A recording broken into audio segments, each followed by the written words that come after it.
What can I do for you? Never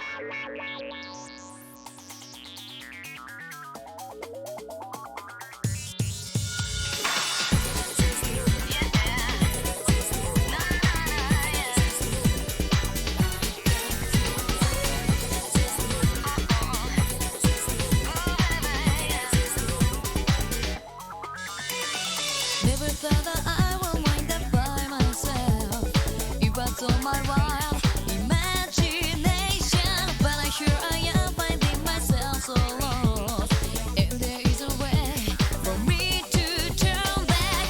All the things I see, they're different from what I had imagined they would be.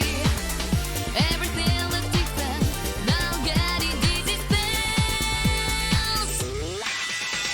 It's real emotion, shaking up the world. I never give it up. I don't ever wanna lose this battle. All that I can do when I am just too wrong.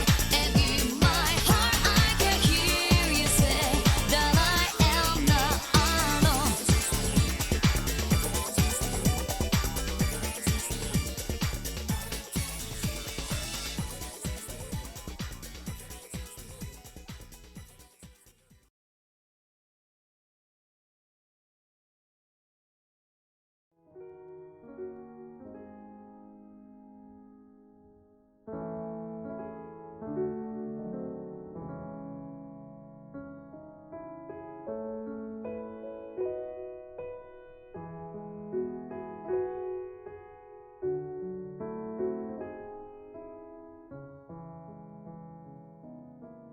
All right, good evening, Worlds Collide community, and welcome to a very exciting Final Fantasy VI Worlds Collide randomizer race between Kigalas and Flyeaglesfly72. We are in the losers bracket of the Moogles first tournament, so we have two runners fighting for their lives here in the final phase of the MFT.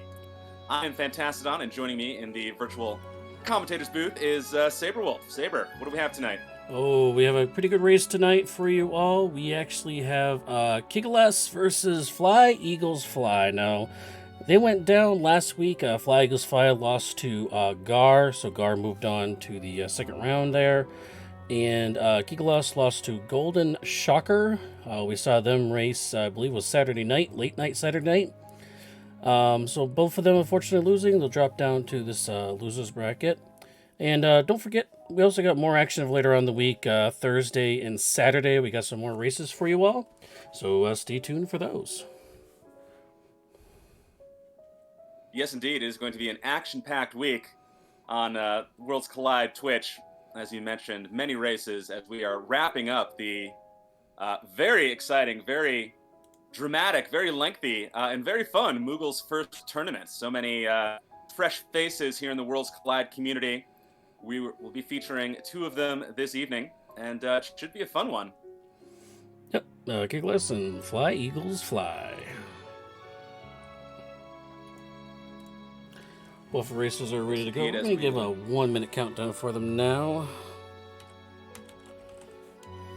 If you want to talk to people about what the Moogles first seed is and like that. We'll get these guys ready to go here. Yes, indeed. Well, it's a sort of a twist on what is generally considered the standard race flag set these days. As you can see, our runners will be looking for 6 characters and 9 espers to unlock Final Kefka, the final boss of any Worlds Collide seed. They also have the option of unlocking the KT Skip by recruiting either 9 characters or 12 espers. And they also have a few optional fun objectives, one of which being perform in the opera for a random high-tier item.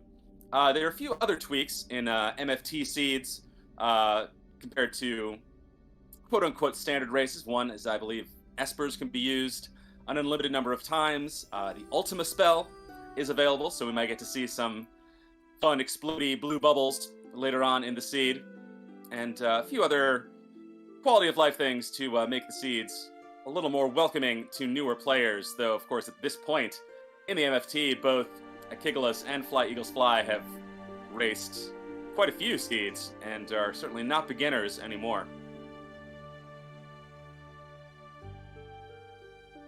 chat calling for the opera performance. Would love to see an opera performance this evening. Such a fun, unique scene in FF6. One of the things that really sticks in your memory when you play this game. So would love to see a performance of that this evening. Fingers crossed, but we might not, because both these runners want to win. This is a winner-go-home race, and we are kicking it off now with Gao, Terra, and Umaro. Gao with the yikes combo of control and sketch. Oh, So jeez. he will not going to do fun early on.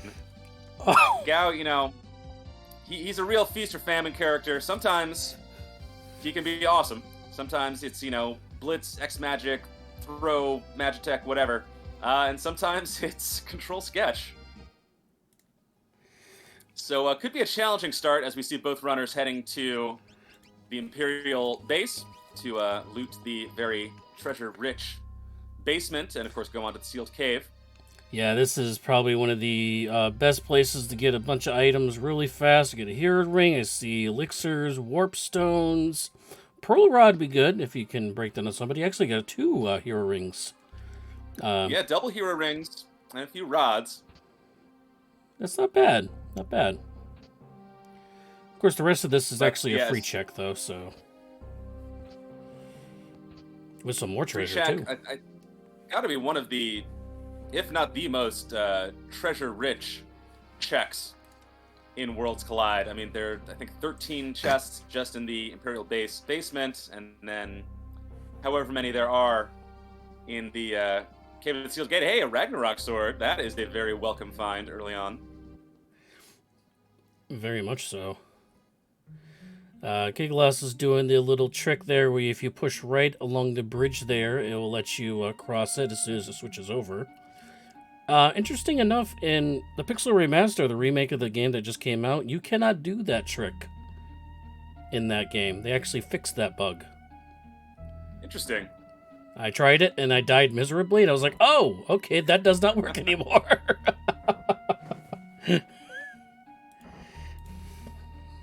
Also finding a Blizzard Orb, which may be useful with a Yeti in the party. Blizzard Orb does not do... Well, it does area of effect damage, which can be very useful, particularly for early grind fights. But yeah, definitely want to slap that Ragnarok on Terra. Ragnarok, the second best sword in the game. And what a sword it is. A very, very welcome find. As Kigalas taking an early fight already. Ooh, not a very good one, though. This is not a good fight, especially with the abilities we have. They're disposable. Yeah, breaking out sketch. That is not going to do much to a full health Gao. No, we get a proc, though, off the Ragnarok, which is Flare. Yeah, the problem is with the... Not happy to get sneezed. Ooh, especially for Terra, who is the most... capable member of the party. You definitely want her getting some experience early on. Oh, Meanwhile, that's a reset? Ouch. That is unfortunate. That is not a free random encounter. That's one of the tricky ones, and we see why. Okay, he So did that is gonna be an save in early that room. Okay, good. Setback, a smart save. Yes, indeed. I got scared there. I was like, oh god, did they reset the beginning of the game? But no. Oh, it does pick up the hidden items, though. Or one of the hidden items, I guess. Doesn't go for the chest. I did not know that existed until I started watching Worlds Collide races. You're welcome. I do those all the time. Upper left is a Visa Edge. Lower left is an elixir. You go to the chest, and then behind the chest is 2,000 gold pieces. That's my girl. My girl is found, Celeste. A very, very welcome addition to the party. Celeste and Terra, 2 very, very powerful characters. All of the ladies of Final Fantasy VI are top-tier characters, and having 2 of them this early on is very exciting. A lore Celes at that. So hopefully she's got some good ones and can help out what can be a very treacherous early game in any Worlds Collide seed. Celeste with lore, interestingly enough. Yeah, hopefully she's got some good ones. Yeah. We're looking for Grand Train, obviously, because that's the best lore. Although Clean Sweep would be a decent one, too. Anything AoE damaging would be nice, especially with this lineup that we have for abilities. Yeah, you've got Quasar, you've got Blowfish. There are a few good ones. Yeah, Blowfist is a good one early game because that deals 1,000 damage straight. And for right now, when you saw some of the fights that we took now, some of our characters are only doing about 30 to 80 damage right now. So 1,000 damage is a big difference. Yeah, That's a it Mega can be a lifesaver early on. Nice to find. Warp stones in the weapon shop. Okay. Rando's got a rando sometime. They're a welcome find wherever they are. I do like this check. I do like going to Elbrook because it is one of the high congestion treasure chest towns. This one and Thasma are the two best ones, two other ones to go to, besides, of course, South Figaro. And those are Dargan boots.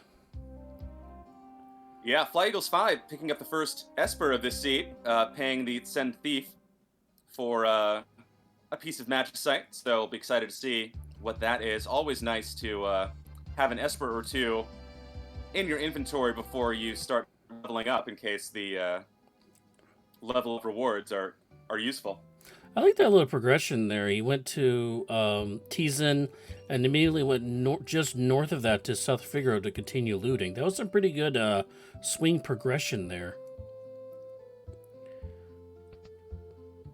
Yeah, well, we are in the Elite Eight of the Moogles' first tournament, so both of these racers have won several races already, have, I'm sure, learned a ton about this Worlds Collide randomizer that we all love, and are definitely showing it in this race right now.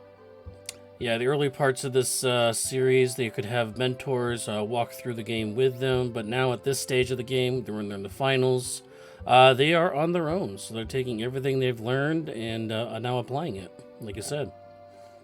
So so far, pretty good. Yeah, Flyeaglesfly doing the bucket check in the lower floor of this South Figaro house. The Ramu Esper there on the Tizen Thief. Okay. Ooh, Super Balls. And dried meat. Super Balls and dried meat, yes indeed. That's all you need to have for a good time. Super Balls and dried meat, you know? That's a party right there. At least for Gao. It's some kind of party. It's a Gao party. And when Gao is in the party, you definitely want to find dried meat as soon as you can. So that is a nice find for Eagles. Moogle suit. It's not too bad. It's not a great item, but I've been finding lately armor is very hard to come by lately in any racing I've been doing lately. So. Yeah, Moogle suit is a decent piece of armor. Also, of course, turns anyone who's wearing it into a Moogle.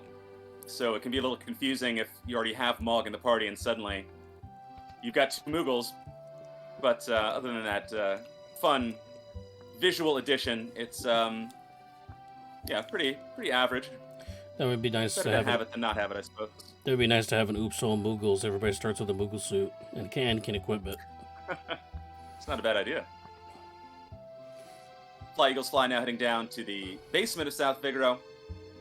Gonna check out the sub-basement first, see what's down there. Of course, we'll be doing Celeste's. Ooh, Minerva. Hello.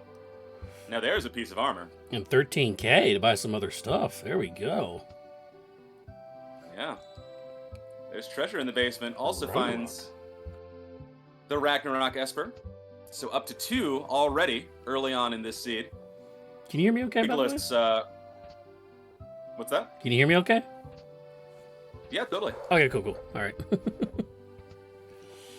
All right, go mode. We're not in go mode yet there, GB Matt. By the way, GB, that's not Green Bay, is it?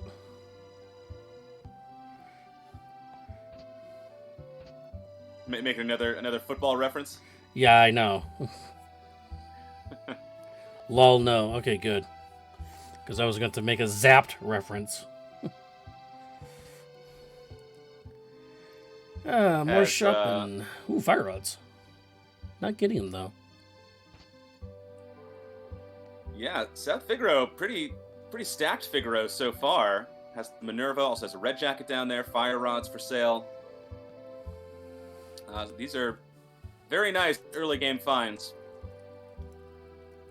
And a merit award, which you can do fun things with, if you are so inclined.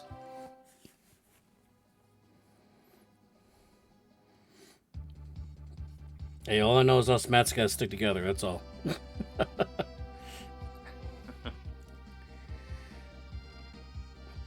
Kigalas is going to go down to the basement as well, find that Minerva and the Ragnarok Esper here in a minute. Well, looks like Flyeaglesfly is going to retool their group. Going to drop the Yeti to do the dried meat Gao check. Yeah, keeping Gao, dropping the Yeti, which you could make an argument for who you'd want your third-party member to be in this situation. Obviously, Umaro permanently berserked. The Yeti does what he pleases, can never control him, which can be frustrating and can get you into trouble. But then on the other hand, you have controlled Sketch Gao, who doesn't really do much of anything either. And taking this check very early, though, we're going to only see Lobos, as we control the Lobo, apparently. Yeah, I love taking on the Velt check before you've done any random encounters, because, as you said, the only thing that appears will be a very easy Lobo fight. There he goes. Ooh, we found a lock. So I think the Yeti is... a treasure hunter joining the team. Yeah, I think that we're definitely not going to see the Yeti anymore. Probably not. Celeste feeding her boyfriend, because if she's apparently hungry.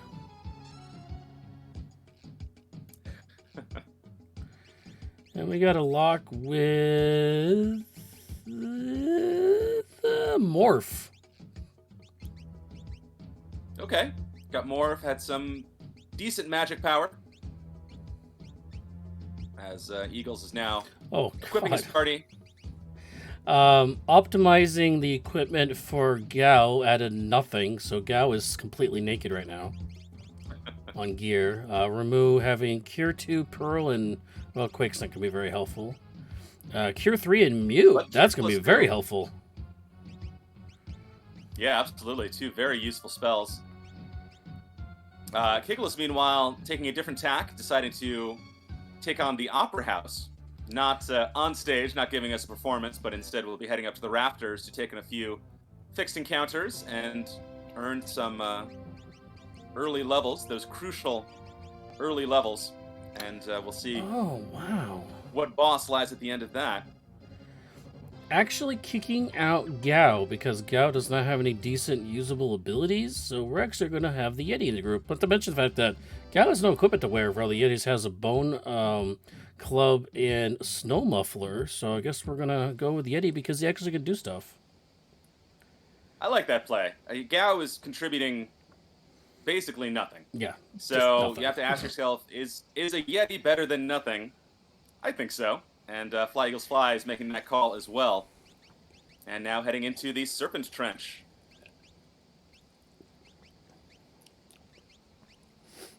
Leaving the Doom Darts on the Yeti, that's interesting. Apparently he did some dartboarding in his days in the caves, I guess, with Mog. He had a lot of free time, Umaro, before joining up with the squad.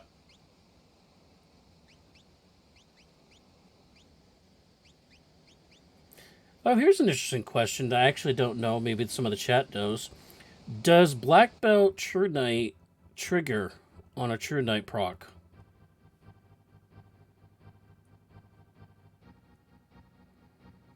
As in, can you... In other words, when you proc the True Knight to protect... counterattack. Yes. When guarding someone. Wow! True Knight. Oh, Master Pug! Hello. that's no fun. No. Oh, but we do have Blizzard Orb on Yeti. That's another reason why we should probably have him on the group. Yeah, picked up that Blizzard Orb early. And as we see, it's doing work now. Oof.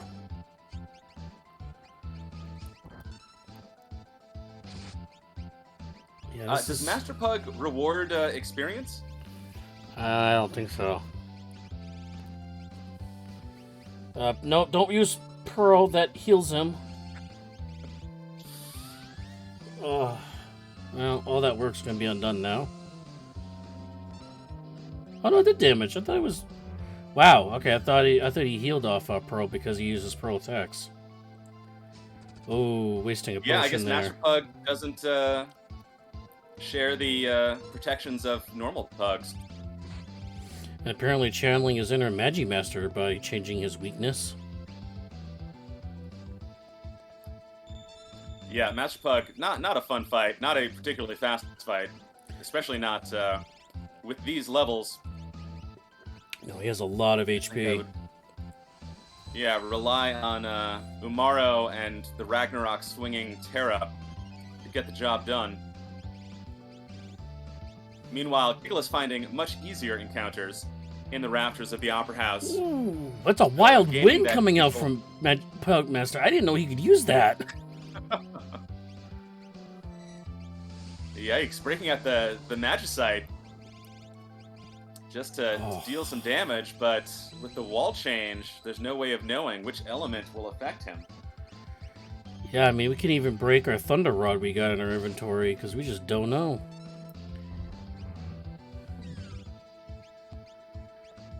Well, you know, Moogles' first tournament, it's all about learning things, growing as a player, and I think Flyeaglesfly will learn something from this fight that he will not forget. Well, we did learn that he's actually weak to Thunder right now, so here comes another wall change, apparently. Yeah, but as Eagles struggles with this pseudo-boss fight, we are about to see our first actual boss fight of the seed on Kigalas' screen, as he is now center stage of the Opera House. Flyeaglesfly in real trouble, though. Oh, jeez, in for it. Also, not a very easy fight to fight here, unless we do have a Blizzard Orb equipped to Yeti here. That might help a little bit, but when it switches over to Shiva, it's not going to be an easy fight. Yeah, this is going to be tough. This is, I think, basically going to be the Umaro show. I don't think Kigalas really has the...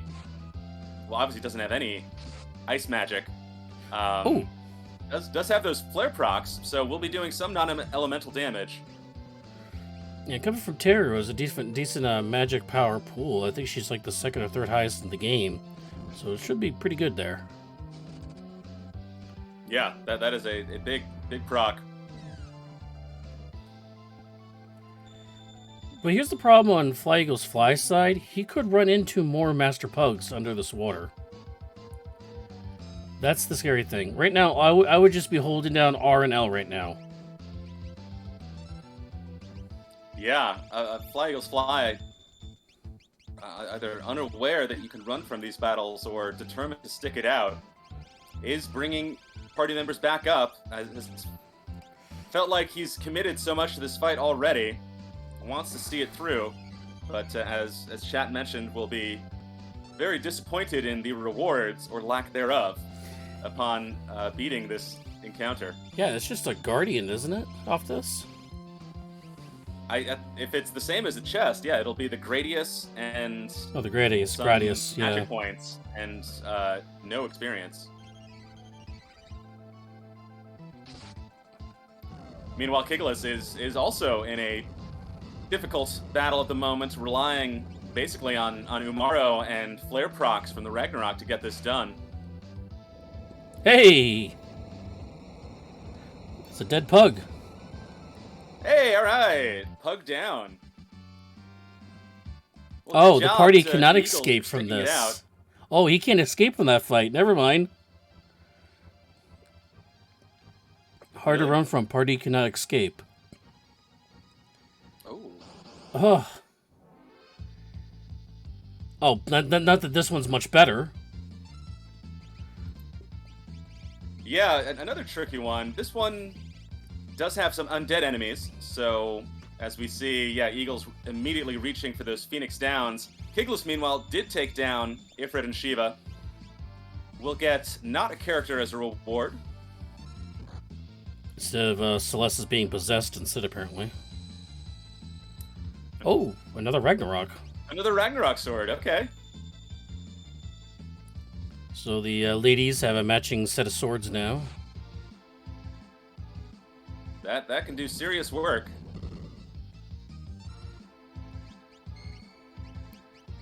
As Kigalas is heading to, looks like Zozo next. Another one of Terra's checks, one of my favorite areas of the game. Has some banging music, has some fun urban parkour action. Interesting thing of the song of Zozo, the jazzy, blue jazzy thing, that was actually used in my college theater show. The beginning of Act 2, we actually played the song in the background. It worked. Nice. It was pretty cool. It's a great track. What's not to like?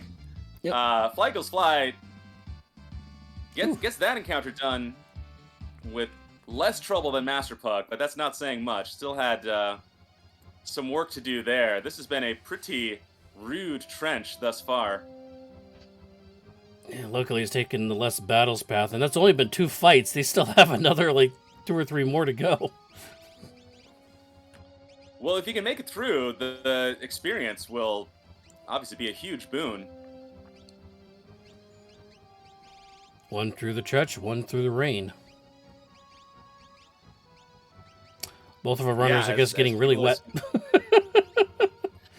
This is a moist seed. I said it. Sorry, guys. Anyway. I haven't had much sleep. Kigalas about to take on a second boss fight, and it's Ultros. The Opera House Ultros, as a matter of fact. We were just there. And Ultros, always a welcome sight. 1, because he's such a likable fella, and 2, because he's a very easy boss, especially with these dual Ragnaroks. But Kigalas probably hoping for a party member, because as we see, this Gao is just taking up space. Interesting play by Kigalas doing the sketch there. That only works on Ultros 3, not Ultros 2. Right. Well, it works to instantly end the fight. Right, on Ultros 3. So, should note that, hey, Sabin, all right. A dancing bear. It's better than Control Sketch Gao. I don't think we'll be seeing Gao again this We need to warp, bud. I guess you just want to leave that room for us. But Sabin, always a welcome sight in any Worlds Collide seat. Obviously has a ton of checks. Has some pretty good stats. More undead in the underwater here. Must be pirates or something. Yeah, and no Revivifies to do it easily, but it looks like at this point Flyeaglesfly has earned enough experience from those Serpent Trench encounters to deal with the final one without too much fuss, and will be very happy to be out of that underwater section. Crusader Magicite. Another Esper. As Kigalas going straight to World of Ruin Zen for another free check. Also very smartly taking the free heal at the end. Love that play. Another thing I didn't know about until I started playing Worlds Collide. Yeah, you gotta be careful with this, doing too many... You gotta be careful with doing too many free checks here, especially with the levels and all, and the combat lack thereof we've had with this party. You push the levels too high above what you're currently sitting at, you're gonna run into some problems, so... Might want to ease off these free checks here, as we do find an ice shield, though. Ice shield, always a welcome find, as all elemental shields are. And worth pointing out that Kigalas did do the Opera House, so does have a few fights under his belt. Looks like the party's around level 16. So probably not too far behind the curve, if at all. Opting not to take any monsters in a box. Has anybody ever asked how the kid got up there on top of the mantle? How did he climb on top of the fireplace? Really? Well, that was a soldier holding up the building there, so we know it's not another character. We're going to get a rewarded with an Esper or item off of this. As Eagles is going to head to their Opera House to get some... Apparently to get some more levels under their belt. Yeah, well, Eagles will be very happy to see some easier random encounters than the ones that he just dealt with Ooh, in the Serpent Trench, arr. as Kigalas finds Fenrir, the Great Wolf, and what a useful Esper that is, especially for the late game for the oh so important calmness protection. And Tizen Thief and the World of Ruin is about 40,000 gold more than the World of Balance version. So Kigalas is gonna go back to the World of Balance to buy that version.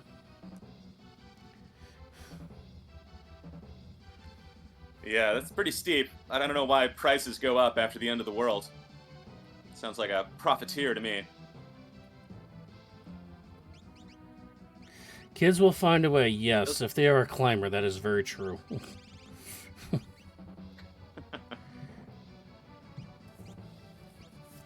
More Mutant Cure 2s off of these Espers. I guess it's Mutant Cure. No real offensive combat except for, I think Pearl was in one of them. Yeah, getting a lot of white and gray spells. Very useful spells, but yeah, as you mentioned, no big combat spells. I guess Pearl, but Pearl is pretty slow. You really want to, find a Fire 3 or something like that. I was going to ask if Rosa Or, of course, rolled an this Ultima as seed. well.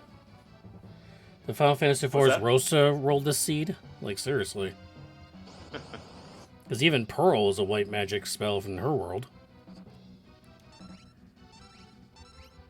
That's true. Meanwhile, Kigalas making the soundtrack plays, and I love to see it, from Zozo to another place that has some slapping music. It is the Magitech Factory, another one of Cells' checks. Has 3 possible checks.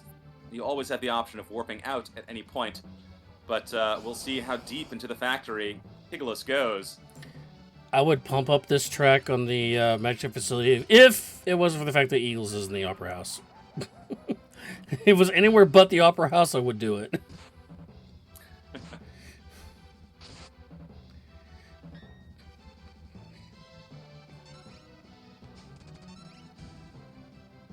Yes, there's a certain point you can. That's when you commit to the 3rd check. But you can nope out after the first 2 checks. As long as you don't enter the room after the 2nd one, rather. Yes, but a helpful clarification there. By the Duck, will who's see. going to be commentating on Thursday. Oh, excellent.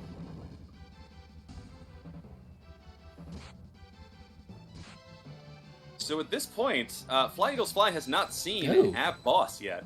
And Kigalas is on to yet another, and it is Ghost Train, the spookiest boss. Yeah, no blitz. We're not going to see any suplexing here, but Revivify coming from Celeste is going to instantly kill it. Poof. Love it when you can deal with undead bosses the way the designers intended. Yeah. Or I don't know. Did they intend for this to be possible? I don't know. It's often turned off in standard race seeds, but for MFT, you can deal with undead bosses the way you deal with undead enemies, and as we see, it is a no fuss, no muss solution. Yeah, still haven't learned any good spells yet. They're Eagles, unfortunately. Plus, Lord has might have some water. You know. Well, the Blizzard Orb putting in work on Flyeaglesfly's screen, as we saw Umara doing over 3,000 damage. Yeah, those early levels from the Serpent Trench and the fights going into this battle are really coming to fruition here. Yeah, I think the Yeti is going to be the MVP of this fight for Eagles. Ooh, Fire Rod.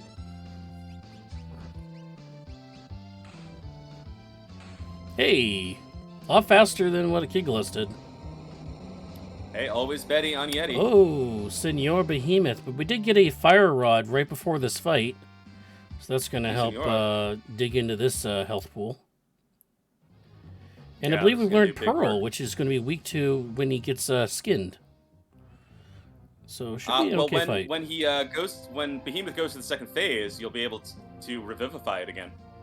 That is as it true. is another undead boss. Should after this proc.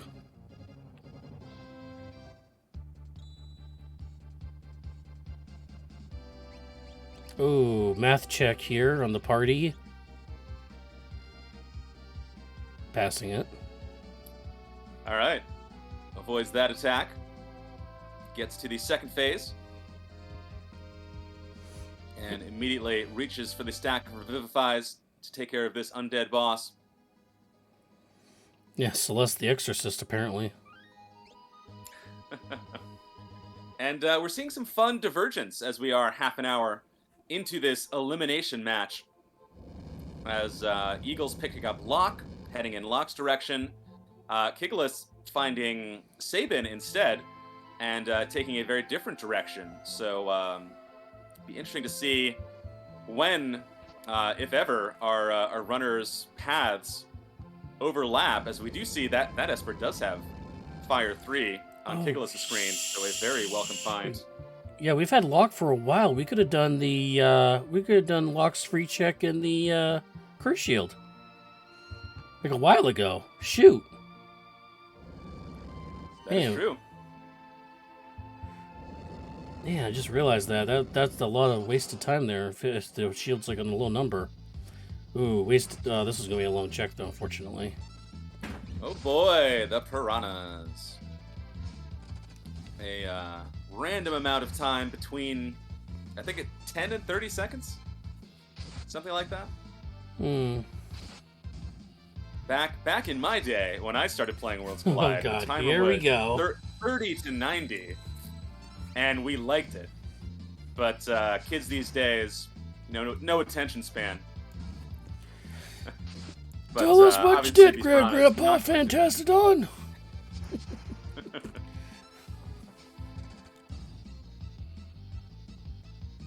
You know what? It was so long ago that the Atma weapon hadn't been fixed. So it was just a useless lightsaber. Now, of course, it is one of the best weapons in the game.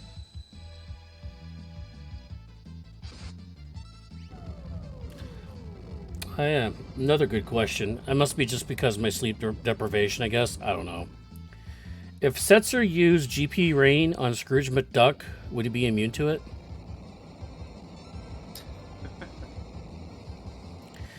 We have another Ultros fight. Money, it'd be... Hey, there's a boy. Look at that big, beautiful smile. Now we could use Sketch. That's true, though, of course, keep in mind, if you sketch Ultras 3, you don't get any experience rewards. That is true. Sorry, chat asking a question about the Atma weapon. It still functions the same way that it does in the vanilla game, except the level requirement, or the amount that level impacts the formula has been doubled.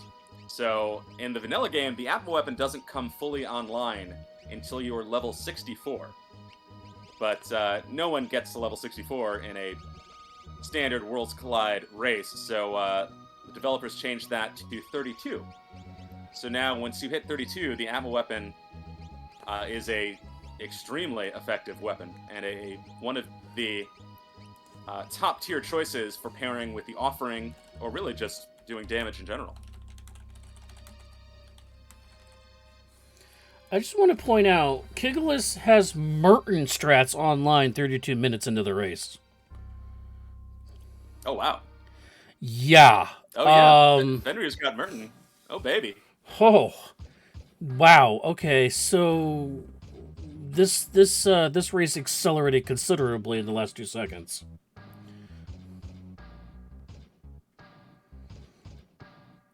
Yeah, as we see Flyeaglesfly working through the Match Tech Factory, Kigalas about to take a ride on the Phantom Train. And yeah, it must be said that Kigalas' party looking in very good shape right now. And we find a Murder Child. Interesting. Raging Murder Child with 48 magic power. I'm going to say no to that. Interesting. I mean, the weakest character in the party has already learned Merton. So why add a lower leveled realm, I guess, at this point? I mean, I know she has more magic power and all, but I don't know.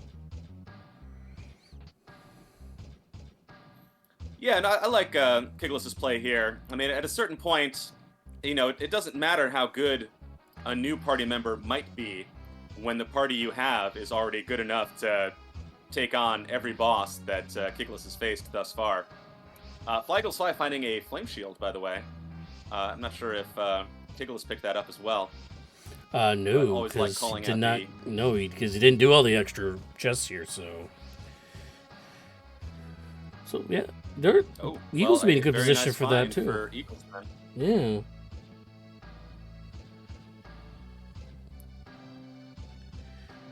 This is shaping up to this. Yeah, this seed accelerated considerably. We might be looking at like a 120, 130 here.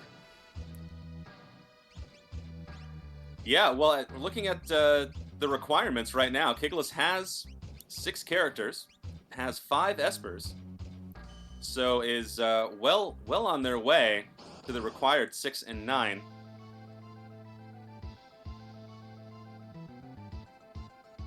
And for Flyeaglesfly, the lock checks have not rewarded any characters as yet, so may have to retrace some of the steps that Kigalas has taken thus far. Kigalas can't remember which chest is the trap chest. So it's gonna of the last 2. So he's just gonna ignore that one. I get confused sometimes on that one too. There's a lot to keep track of in Worlds Collide. Final Fantasy VI, not an easy game, and Worlds Collide doesn't make it any easier, especially when you're racing for your tournament life, as Kigalas taking on Guardian. Yeah, Guardian actually using those mech legs and chasing him down the tracks here through the forest. Oh, Merton Strat. Yep. Oh, Thunder Rod. That's going to do a heck of a lot more damage. Oh yeah, Guardian as a machine is weak to lightning damage.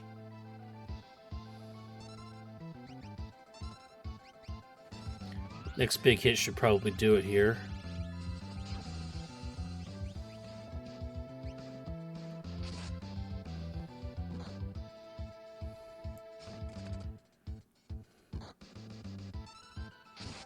As Flyeaglesfly is taking on Senior Behemoth. Doing a quick cure to keep Celis up. As we see those double Ragnaroks doing work, as is the Yeti. That's a pearl Finally get a rock peek talk. of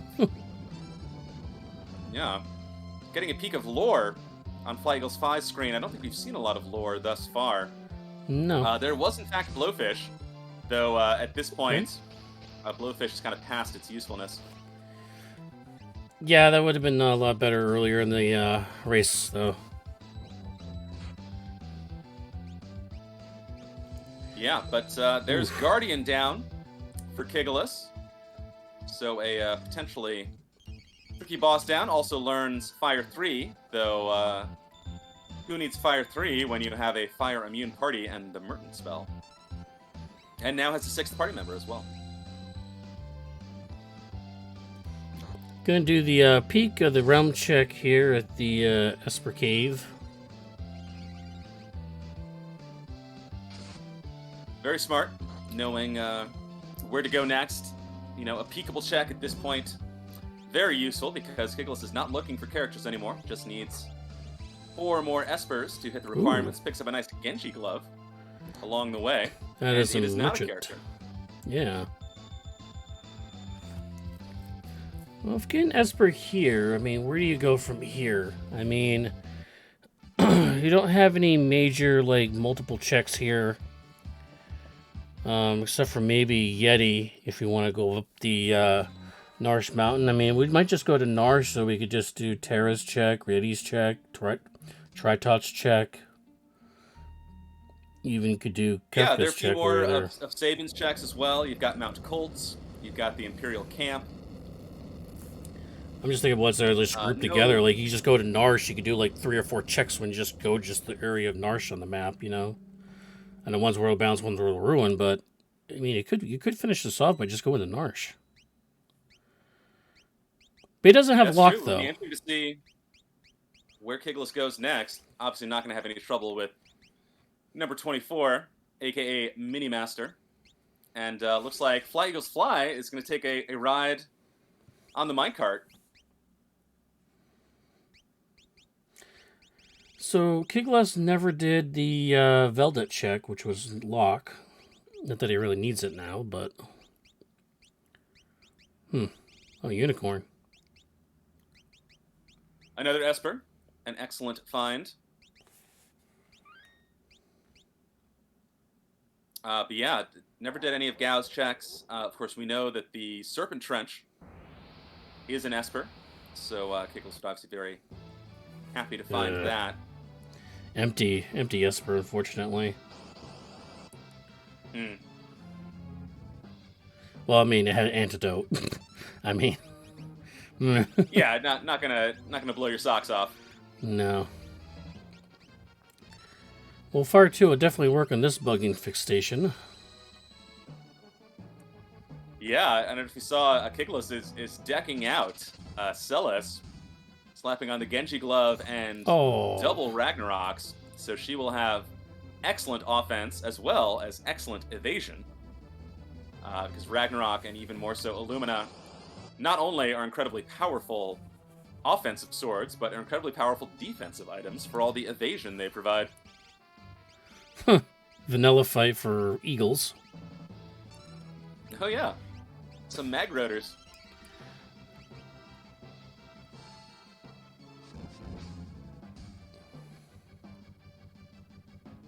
Are they mag because they're magnetic?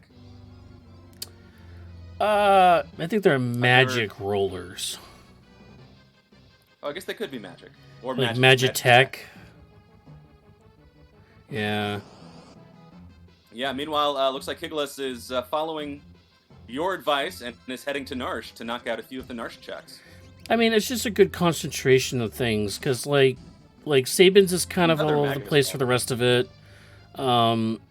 Gao, you'd have to do Serpent's Trench, which at this point you don't want to do. You've already done Celeste's checks. Realms of the Ozer's Mansion, again, more fights you don't really want to do. That is the best pathing for Kigalas to do, is just go up to Narsh and just work your way through these checks. And you can actually sneak a dragon in if you want to do the Imaro's check after this Terra one.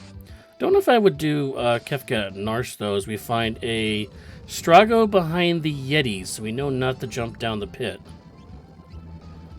Yeah, Kigalas not interested in adding Strago to the party at this point. Flyeaglesfly, meanwhile, we've got two spicy bosses on screen, but one is the spiciest of chickens. This is our first statue boss.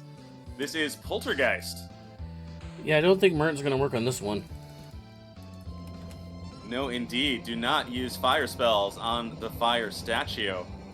But we do have ice shields. Flyeaglesfly taking care of Inferno, who can be an occasionally tricky boss. But yeah, the spicy chicken, no joke, tosses out. Well, I guess it's not going to be too dangerous because Kigalas' entire party is immune to fire. Yeah, that's true, but we still have the stop blaster that spicy chickens can still do, so we got to be careful of that. That is very true. Also, I do feel like it is my duty to point out the common misconception. Poltergeist is not weak to ice. He is the fire boss, but is in fact weak to poison. Though, obviously, ice spells do some damage, but not as much damage as this dual Ragnarok-wielding Celes is going to do. Yep.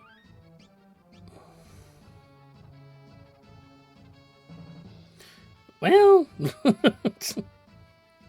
Well, flare procs don't hurt. That's another Magicite for Eagles. Phantom. And it's hiding in the Hydenites. Everyone's favorite American bandstand, swing band, hiding in the Hydenites. So, Flyeaglesfly, still at 5 characters. Obviously very happy to find the Esper, and of course very happy to find an undead boss, who is so easily manageable in these MFT flag sets.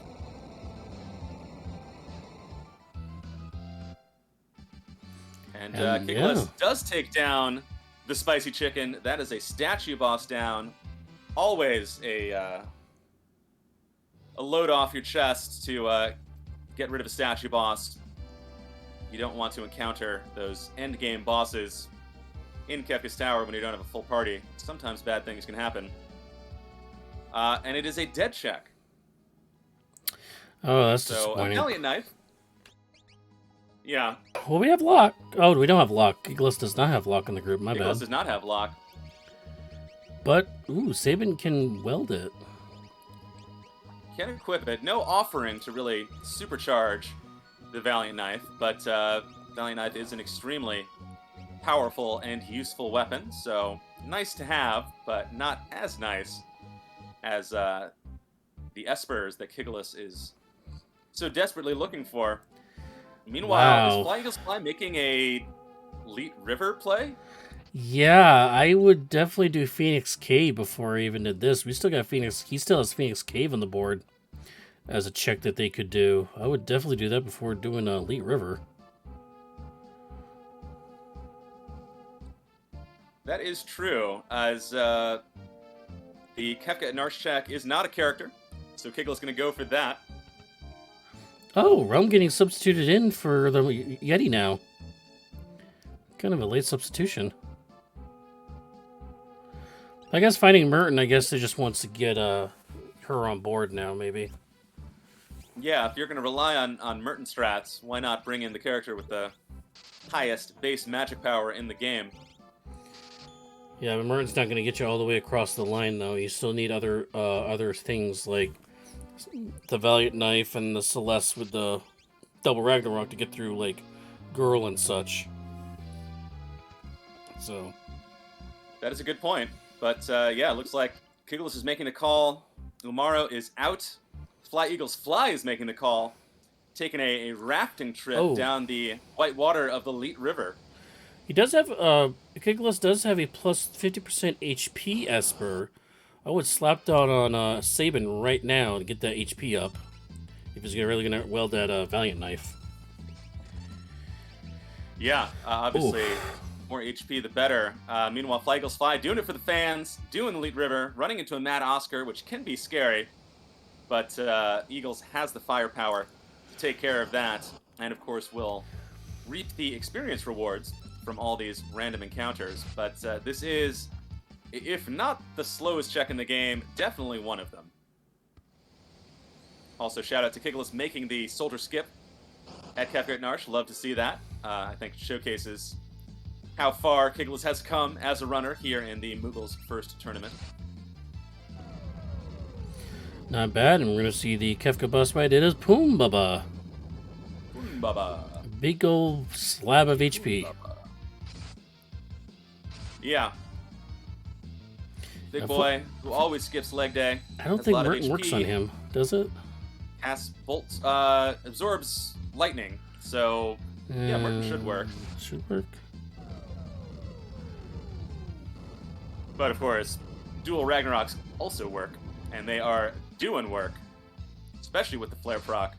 That is all told over 10,000 damage from Celis there. Does Flyeaglesfly have a third Ragnarok? I don't know. Has at least two. I saw 3 big swords getting swung, so...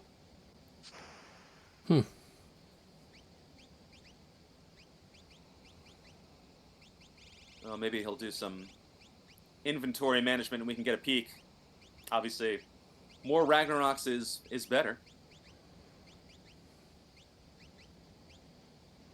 As Funbaba goes down to the might of dual Ragnarok wielding Celis. Pretty good.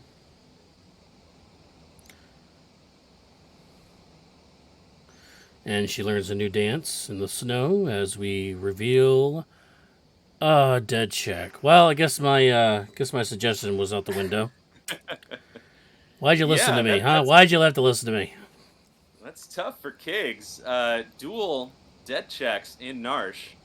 And of course has to make the long walk back down the cliffs, cannot warp out of World of Balance Narsh. Yeah, unfortunately. I mean, personally, again, that was the right call. It just stinks that it was a double dead check, though. These things happen. Meanwhile, a Ooh, rare interesting. one-sided tentacle fight as 4 moist tentacles reach out of the water of the Leet River. It's just Ultra, but his tentacles, not his face. But as we see, yeah, Flyeaglesfly with the firepower take down these river noodles. Man, Yamaro's just getting Shout out to poisoned. God. Leave the Yeti alone. Every time I look, he's either poisoned or turned into stone, one or the other. Must be having bad meat and overwork his abs or something. I don't know. Yeah, but the noodles go down. Flyeaglesfly is through Leet River. It is a dead check. That is always a gut punch. I mean, Ice Shield helps with the Merton strats, which he's not using yet, but, oh, man. Yeah, that's rough. No way around it. Well, it also Does throws up get to my... keep I'm the now experience and the levels. And Flyeaglesfly also about to find the double disappointment of Narsh if he continues down that road. Meanwhile, Kigalas climbing up Mount Colts to see what lies at the end of that. Don't adjust your monitors. That's just Kigalas' Yamaru being poisoned. The Poison Walk. He's going to crack this monster in a box. Aw, just Lobo. It is Vanilla Lobo.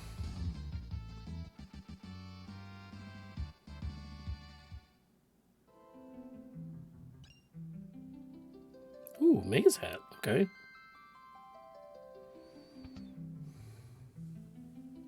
Nice stats on that. And it is mysteriously cheap, suspiciously cheap, I think. The Magus hats. They're like 500 gold.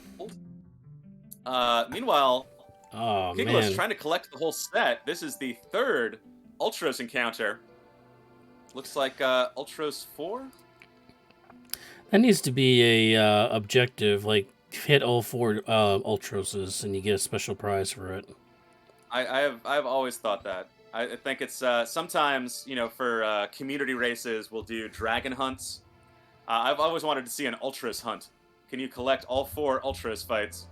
And make that Kefka? Make that the Kefka unlock? Yes, you have to get the Ultros, what's that called? Exodia, in order to unlock Kefka's tower. Anyway, at this stage of the game, Ultros is no sweat for Kigalas, who is through. Still trying to find those last few Espers. Another dead check. My God. We have been in a serious drought these last few minutes, and the last 5 combined checks have all been dead. Okay, I need to pull out my handy dandy tracker now to see what we're doing now, because this is bad. Yeah, I mean, Kigalas might have to get a 7th character. I mean, we're not at that point quite yet, but running a little low on checks. Looks like we're heading into Bowser's Mansion in ruined Jador, which is a pretty efficient check. Does have 2 fixed encounters to take care of. Oh, we haven't done a camp, have we? What's that? We haven't done camp, have we?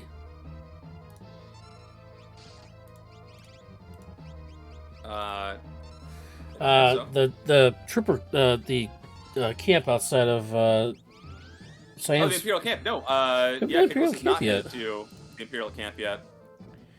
Also is not headed to ruined Moogles for another Terra check. So there are some options. Okay, so we have Ozer's Mansion, which is what Kigalas is doing now. We haven't done Imperial Camp. We haven't done Terra's Moogles check with Pumbaba yet. We haven't done Phoenix Cave. We haven't done Weapon Shop. And that is actually it. And the We have done Tri-Top spot. Tri-Touch and Yamaro, but we know Yamaro is Strago. Right. Kigalas just smoke bombing out of that encounter, going for speed at this point. Doesn't feel like they need the experience.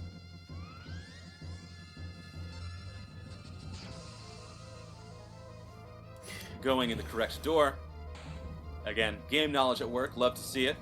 It is an imp painting, so will not be a character as Flyeaglesfly takes down Spicy Chicken. Shout out to that successful boss fight, as it is the Flame Eater.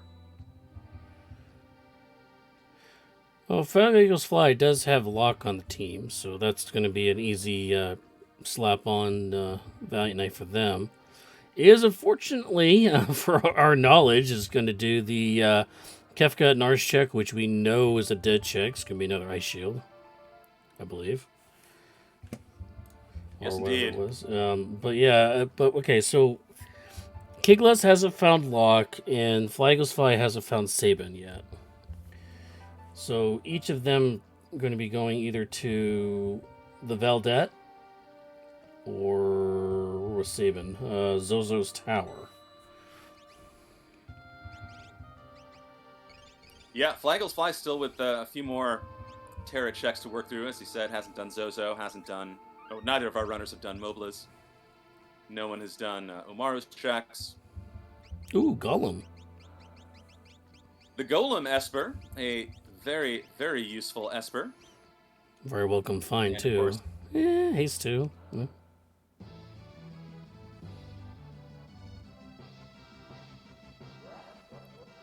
I have to be honest, I don't think I've ever seen anyone cast Haste 2 in a Worlds Collide race. I did it last night. Sorry.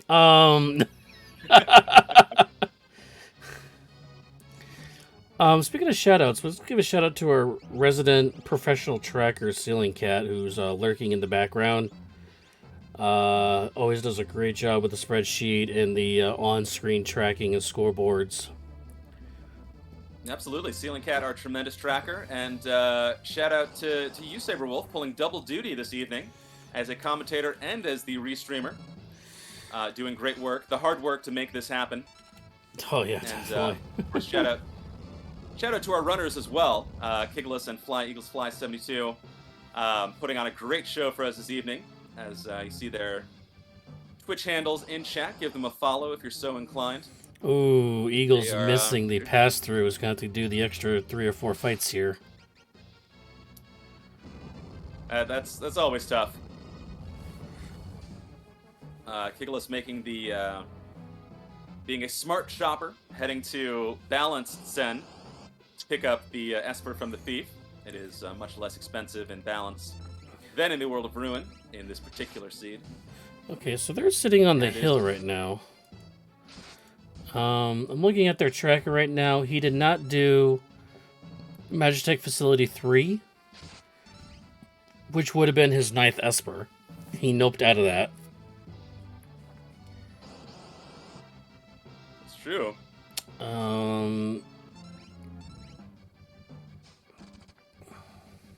Dang.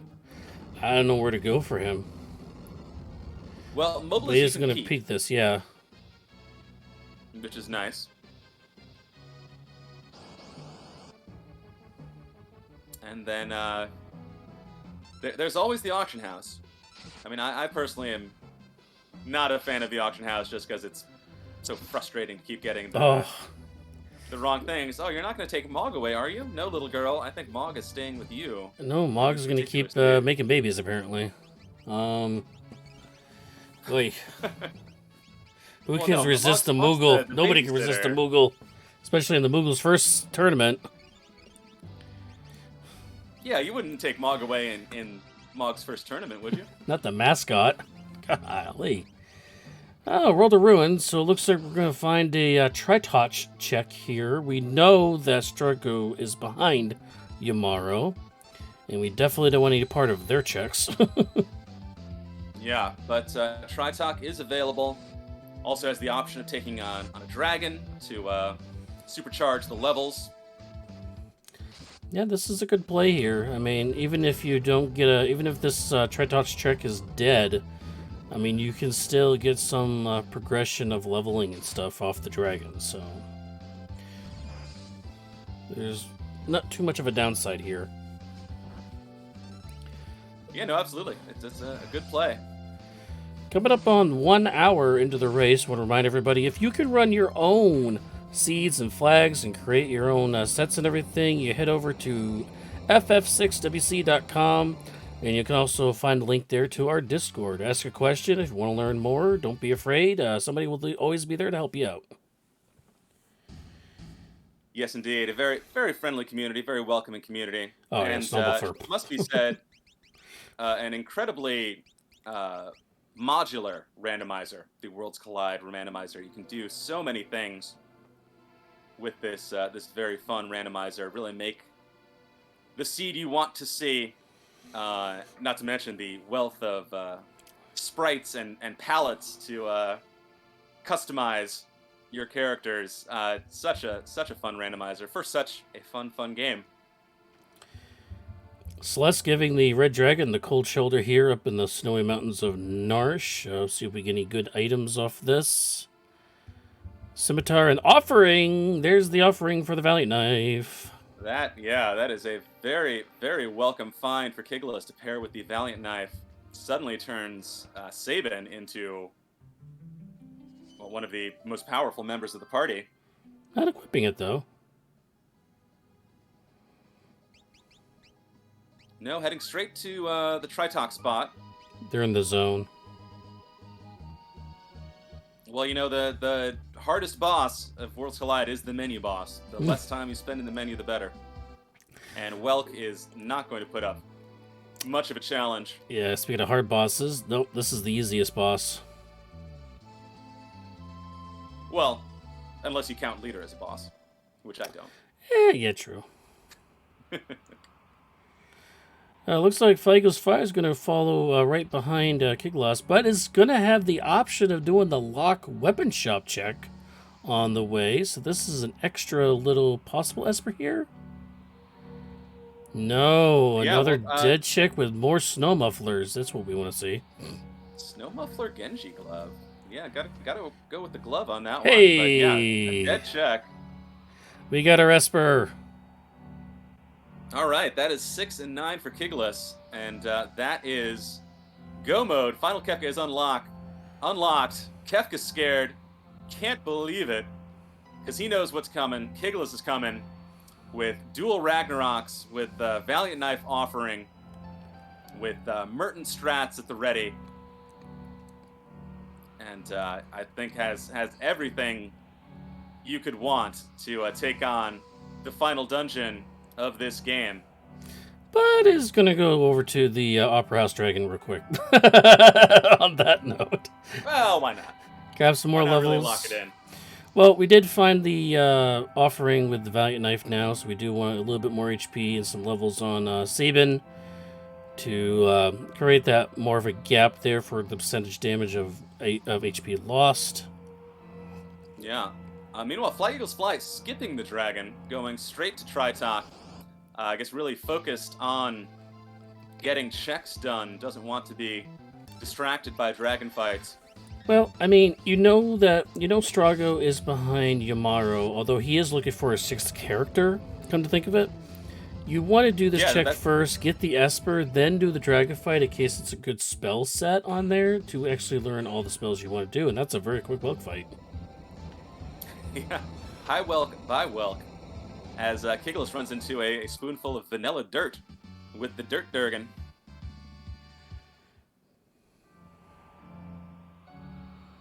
And yeah, high Durgan by Durgan. So that will be a nice infusion of experience for Kigalas' party. Ghost Rider 2099, welcome to the chat, first timer.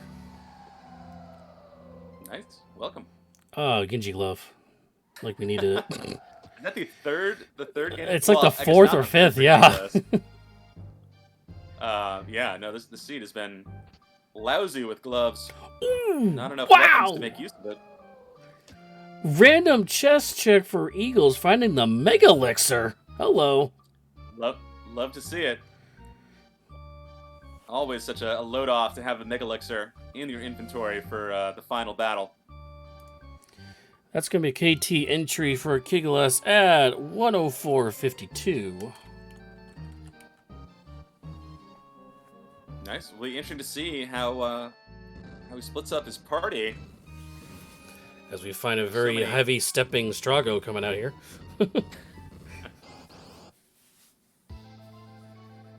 So many tactical considerations when taking on the final battle. But yeah, we've got the Chad Arnook.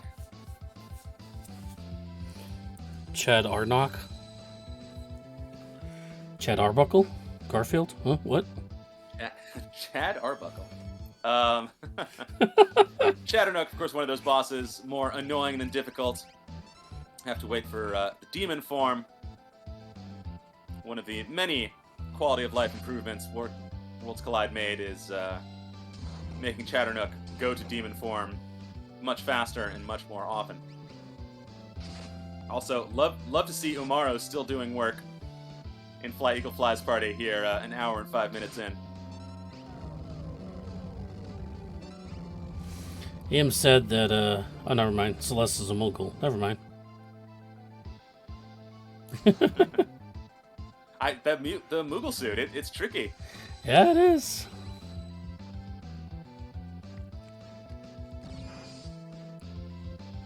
I find sometimes, even when I'm playing the game and one of my characters is wearing the Moogle suit,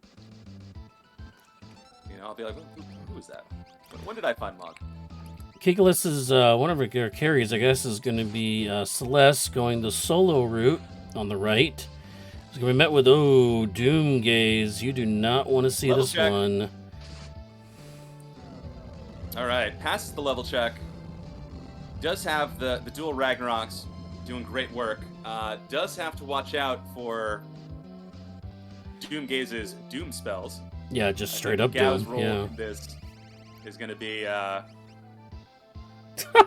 hanging around to Phoenix. I don't think that 25 damage is going to do it, buddy. Yeah, I don't think it's going to survive that Blizzard spell. And this is a race for Kigalas. Doomgaze has a ton of hit points, and at any point might just cast Doom and end this fight. Kigalas has to hope that this dual-wielding Celis can get it done. Oh, there's the Doom! Comes down. The miss! The proc! The miss, the proc, the damage. The old man joined the group on It's Eagle's all screen. happening. The Strago. The natural steel, The natural magic. Strago.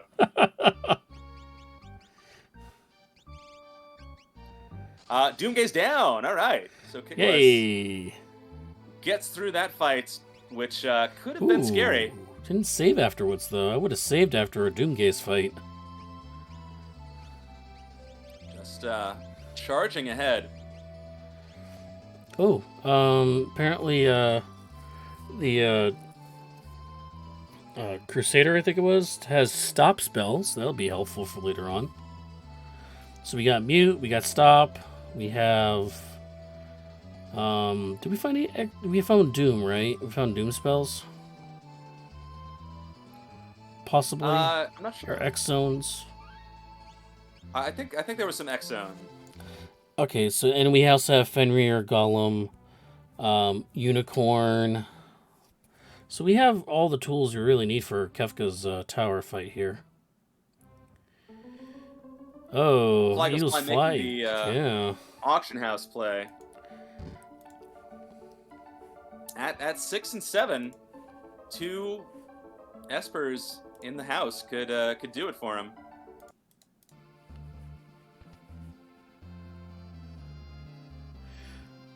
We are going to switch over to Kigalas' audio because he is in the tower. So.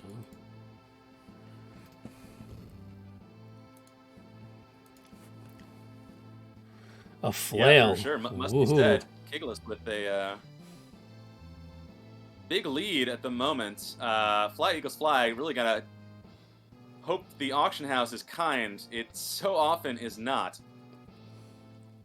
But if he can find 2 quick Espers in here, he can catch up. Obviously has the levels, has the power to take on the tower. Just needs those final 2 pieces of magicite. Yeah, that winning a flail kind of like rhymes with fail, so that was kind of mean. Well, at least you get it out of the pool. That's very true. Very true indeed.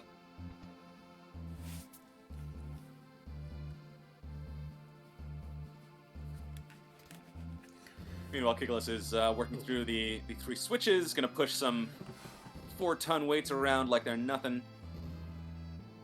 And it will be exciting to see who the final 4 bosses of this seed are. There's still a few meanies left in the pool. Yep, haven't seen Goddess, haven't seen Magimaster, haven't seen Doom.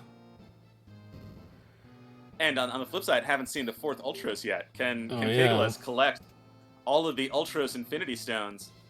Flyeaglesfly does find an Esper. Very nice to see that.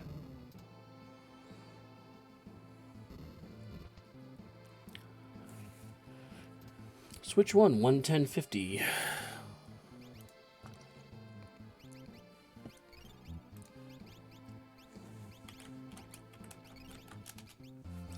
That was about a 6-minute climb for them. Going into another fight. The Guardian fight is... Ooh, it's Toilet Atma. Yes, indeed. Ooh, second Esper. Flyeaglesfly finding us nice, and it's Siren as it's well. Siren even. Woo-hoo-hoo. Yeah. Of course, already has the mute spell, but a very nice find nonetheless. We'll be very, very happy to find that. Ooh. As Cells is getting... That hurts. Landslide doesn't bring her down. Wow. Sketch Atma and you get hit? Really? Woo. That's disappointing. Ragnarok's doing work. 7k a hit. Nice. Yeah, no, Zealous is decked out on Kigalas' screen. The dual Ragnaroks, levels somewhere in the 40s. Yeah, as we see, doing big, big numbers. But Flyeaglesfly has unlocked KT. There's our clown. We're coming to take him down. But Kigalas definitely has a head start on that front.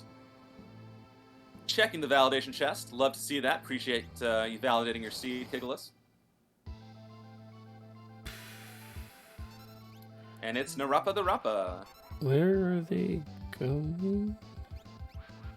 Oh, they're beep, beep, beep. Back of the truck up. All the way to the tower. Okay. Yep. 112.37. So they are 5 minutes behind. No, sorry, more than that. More than that. Around 7 minutes, I think. 8 minutes behind. Sorry. All right. Yeah, so definitely some ground to make up, but of course, as we all know, anything can happen in the final battle. It is a 4-tier mega battle with many, many points where things can go wrong. And when things go wrong in the final battle, sometimes they go very wrong very quickly.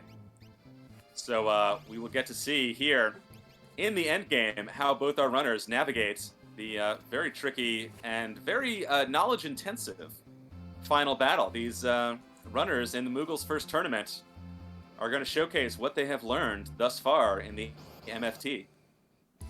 Matthias1342, welcome, first time chatter. I'll have to look that one up about the mage killer properties. I don't think so, but I don't think Final Fantasy VI has a mage killer property.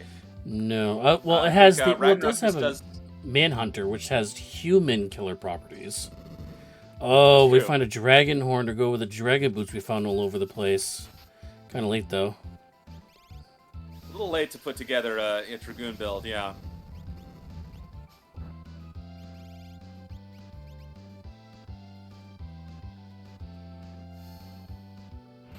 But yeah, for those who are perhaps more familiar with Final Fantasy IV or Final Fantasy V, there are fewer, categories of enemies. So there aren't really mage enemies. There are undead enemies, there are human enemies, and there are enemies that absorb or are weak to particular elements. but I don't think there is a mage killer property in particular in FF6. Flyeaglesfly having to take a reset to that Doomgaze fight because, yikes, Terra at level 40 is a multiple of 5 and got slapped by the level 5 Doom attack. So, unless she can equip a safety bit, is going to have to, I guess, take a random encounter to level her up so she's not a multiple of 5.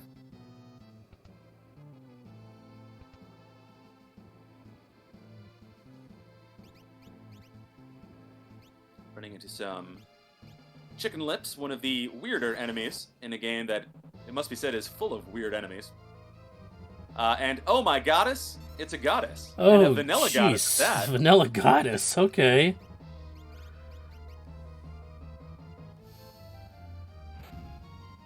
Kigalas sticking with magical attacks. Does have that Valiant Knife and Offering, is choosing to go the magic route. Unfortunately, Goddess has extremely high magical defense. Yeah, that's so it might take a minute to chew through all of her hit points.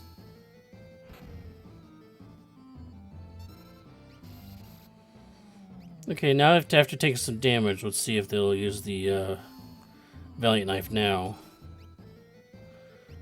Oh, let's take it to the fire.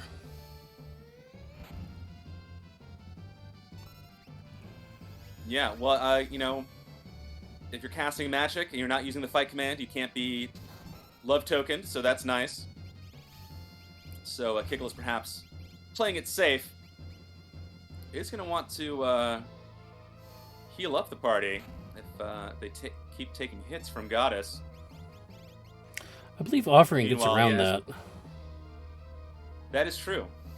Swinging, using the fight command with the Offering does not trigger the love token counterattack, but now is on a timer. Has 40 seconds until Sabin is zombified. Realm, meanwhile, showing off the memento ring that she comes pre-equipped with, so is immune to attacks that count as instant death attacks, which Overcast apparently does.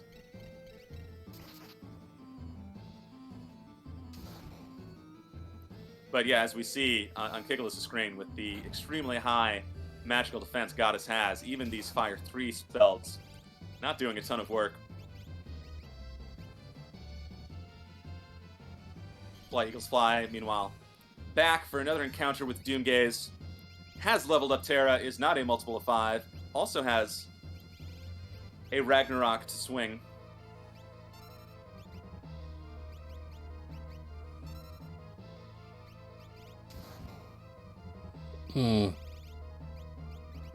As Realm goes down, Kigalas in a bit of trouble here.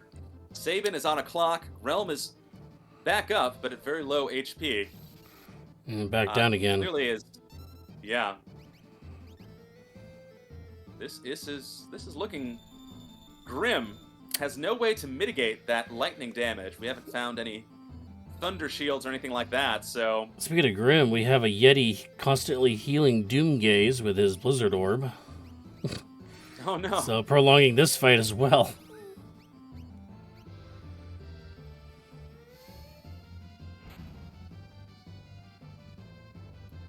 Yeah, credit to Flyeaglesfly for taking the Yeti with him the whole stretch of the way. There is a certain point where you have to weigh the pros and cons of the Blizzard Orb. But that is a conversation for another day, because Flyeaglesfly is through, Doomgaze is down to a very powerful Fire 3 spell from Terra, and that is a Oh, and I think this is huge going to reset obstacle for surmounted. Kigalas right here. Yep. Meanwhile, that is it. Kigalas is annihilated by Goddess. Such a tricky boss fight. Easily one of the hardest fights in the game. Almost really at any point you encounter her. And Kigalas, seeing that firsthand, going to have to reset and...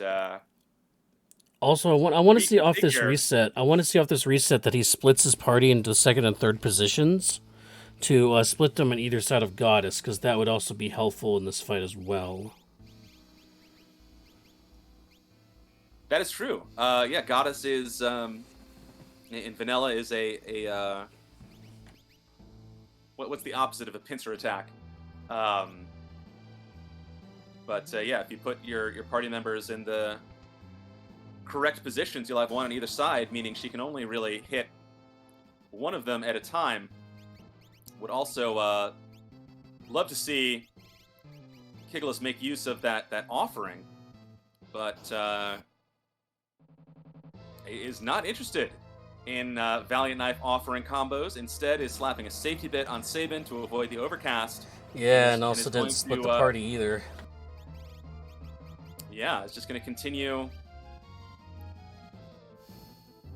with magic power, and obviously with Realm in the party, definitely has some magic power at their disposal. But this is still not going to be an easy fight, and it's not going to be a particularly quick fight either. No, this is going to take a bit.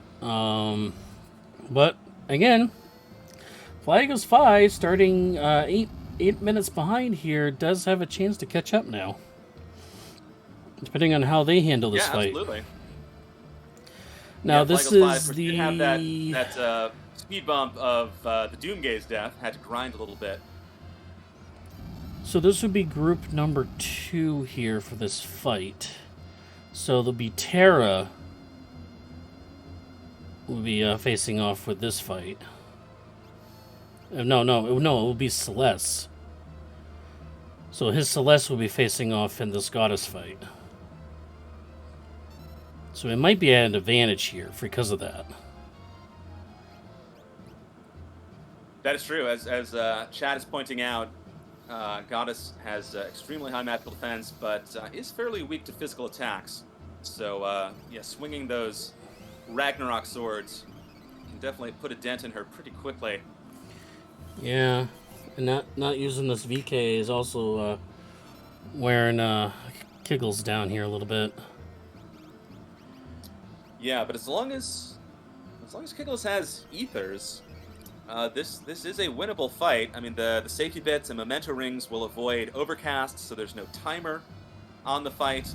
Obviously has the curative magics to stay up, has the Merton and Fire 3 firepower to dish out. Just has to avoid getting, one hit KO'd, which Kigalas definitely has the health for, and that is Goddess down.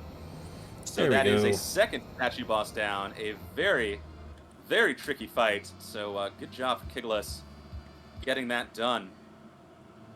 Well, I don't know how, but Eagles has lost time. They've lost. They're down 12 minutes now. As they face off with their first time with Doomgaze. Had to level up Terra. Right. Had to take a few random encounters with that. Flyeaglesfly about to learn that Atma absorbs Pearl.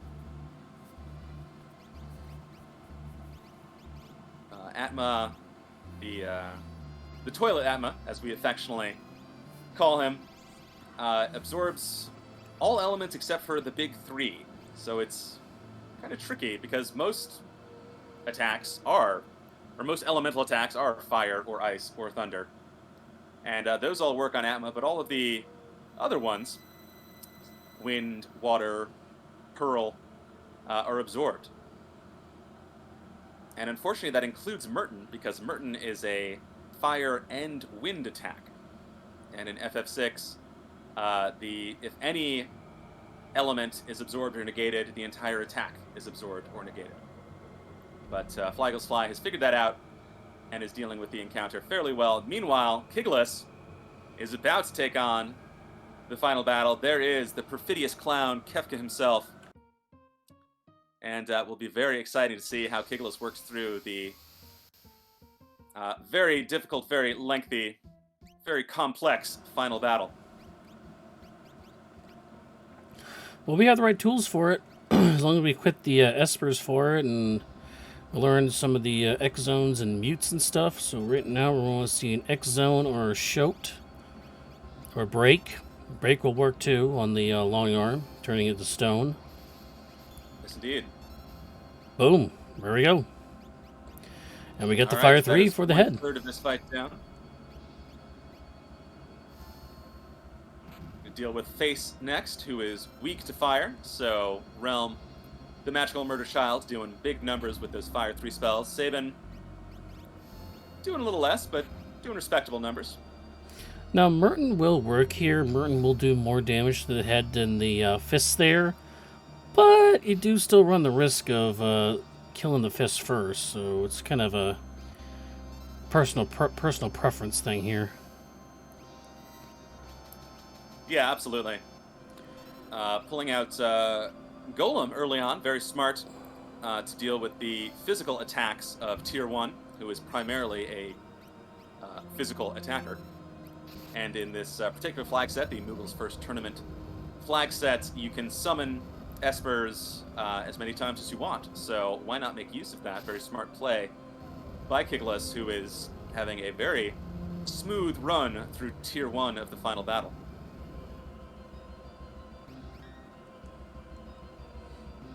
Yeah, there's the damage blocking right there from Fist counters with those hard physical damaging attacks.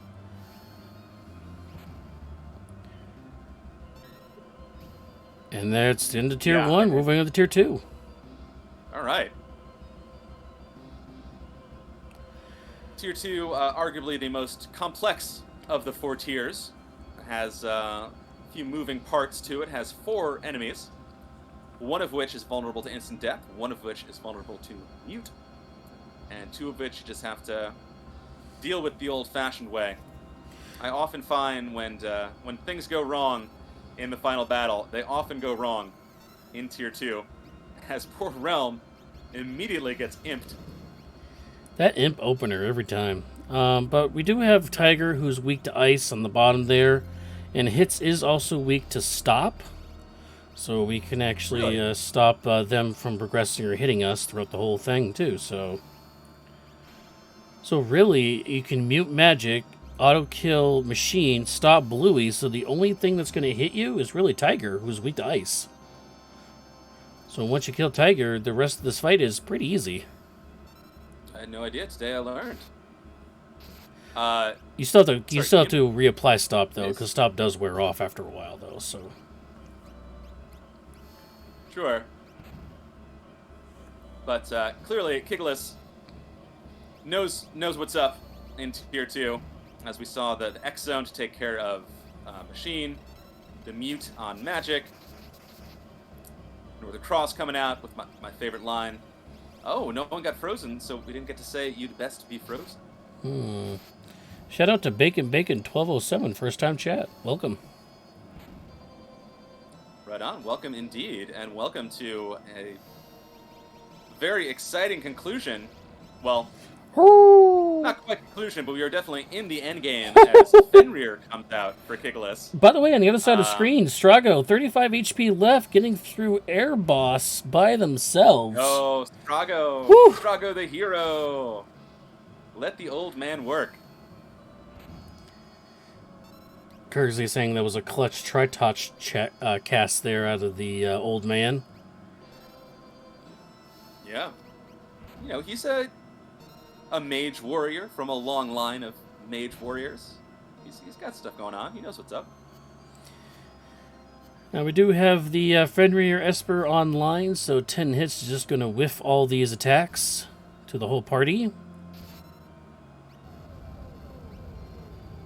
Yeah, then it's just the muted magic to take care of, which will go down pretty quickly to dual Ragnarok Celis here.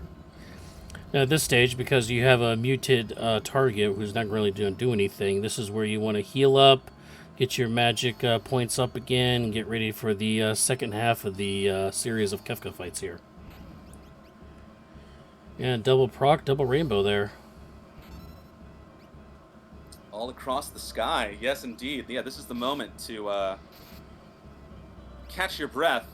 And speaking of the moment, here comes Eagles Fly Goddess fight. They have the party split, so that's going to be helpful. Ah, yes indeed, as we see, one on each side. Control Sketch Gal continuing to do control sketch things, which is not much. Flyeaglesfly about to learn that Goddess absorbs the Pearl element. Yeah. And Kigalas is up to Tier 3 to take on Sleep and Lady. And if things don't go wrong in Tier 2, sometimes they go wrong here. Oh, no. What's that? Well, Gao was going to use the fire rod, and because he selected it, that use of the item pool's gone, so he lost a fire rod for no reason now. Oof. Celeste with a single Ragnarok swing, so it's definitely going to do more damage with that than Fire 3. I guess he's just comparing damage. Ragnarok's definitely going to do more damage. Ooh. Yeah, Flyeaglesfly does not have an offering, though, so is vulnerable to a love token attack. Looks like might just crack a shield, which is often what you have to do when your back's up against the wall. It's going to be a very difficult fight for Flyeaglesfly. Kigalas, meanwhile, dealing with Sleep and Tier 3. Of course, wants to make sure that they have some form of calmness protection from the instant death calmness attack that Sleep will do on death. Fenrir certainly fits the bill. So yes, we sing the Moon Song as Flyeaglesfly does in fact take a reset from that Goddess fight. Goddess, such a tricky encounter.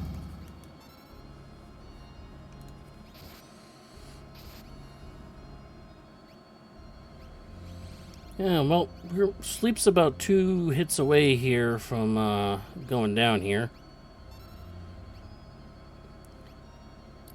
Yes, indeed. So it is sort of in the danger zone. Doesn't want to get hit by too many Meteo attacks.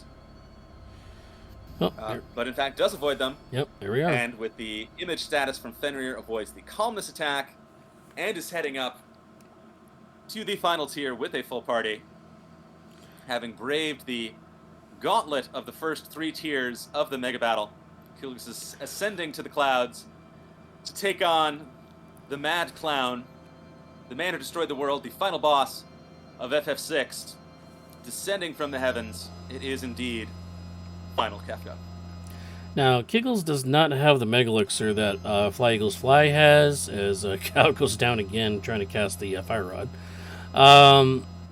He does have Cure 3, so he has that option to get out of the Fallen One spellcast from Kefka.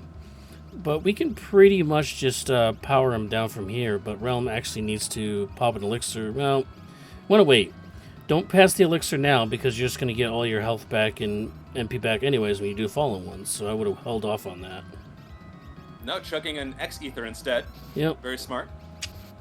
Does have a few Elixirs, and of course has Cure 3 to counteract the Fallen One attack.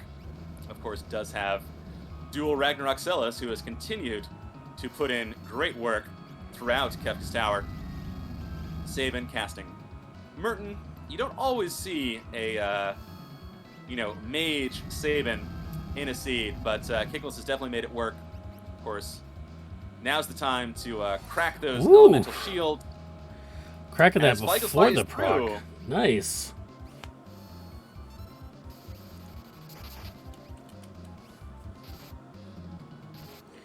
Get a proc off? No proc on this. Oh, but we don't have a shield on Realm. This is going to kill Realm.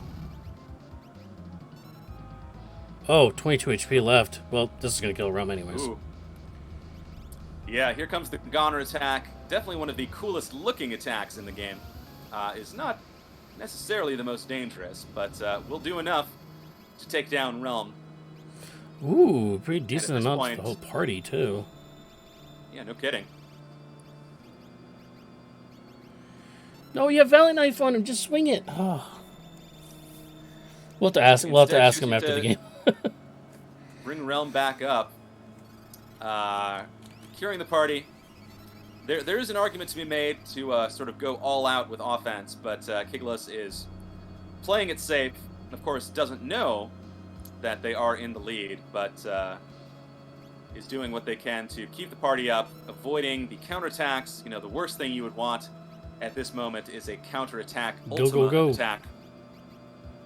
Now that Kefka is charging up Goner, counterattacks are disabled. This is when you want to go all out. Oh, kapow, kapow, right there. Again. Crack pow, Kefka is down. Kigalas is our winner. Advances in the losers bracket of the Moogles first tournament with a pretty decent time at that.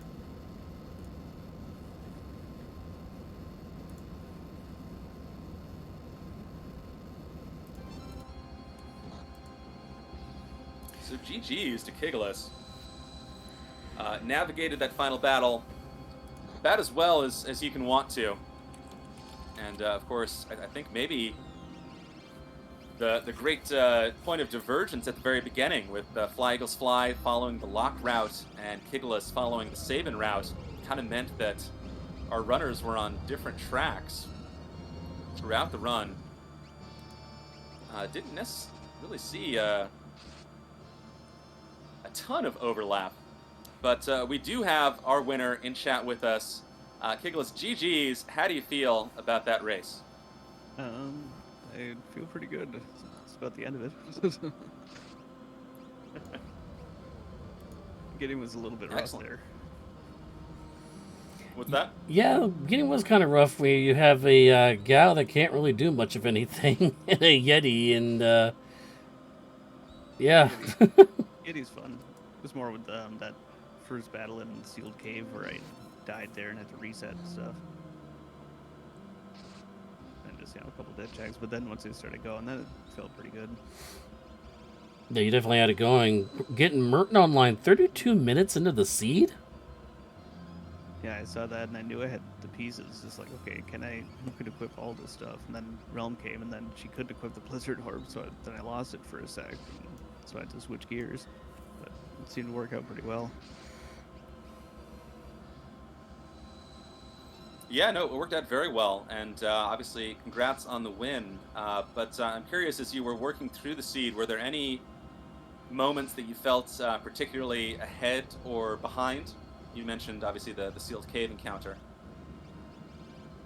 I don't know, I wasn't sure where I was at, but then once I hit Goddess and I died there, then I'm like, well, my opponent's probably going to be having some trouble here too, and then putting that safety bit on was all I needed, and then I got past it.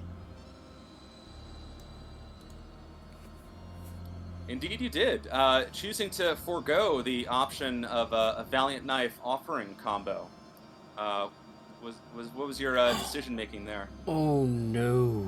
Oh yeah, I forgot that I had the Valiant Knife on completely. It happens. There's always a lot to take in any Worlds Collide seed. Congrats on moving ahead. How have you felt about Moogle's first tournament so far? Well, early on it was a little bit rough, and then after the mentoring I started to figure it out. Then had that last match, and I got smoked on that, but then, I don't know, seemed to be kind of getting it back again, I guess. I had a pretty good flow today. Yeah, well, you're still alive and moving on in the losers bracket. So, yeah, still more MFT to come. Obviously, you've been doing your homework. It was kind of a textbook final battle there, making all the right moves. Have you been putting in a lot of practice? Not a heck of a lot, because I've been doing some Zelda 1 randomizer stuff, and also this, an Ultros League. So doing Ultros League, I kind of switched gears and, lost a step a little bit, at least with, like I said, that first match in the brackets. But, actually had more time to think about stuff today, and feel like I was a lot better prepared today than I was for that first one. Next round, you're going to be facing Infinius or Putski, the loser of that match. Have you played either one of them throughout the series? I have not. I'm not familiar with either of those racers.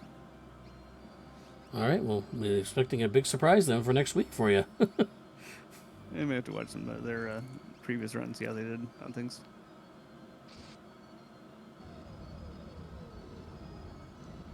Well, do you have any final thoughts or things to add before we let you go?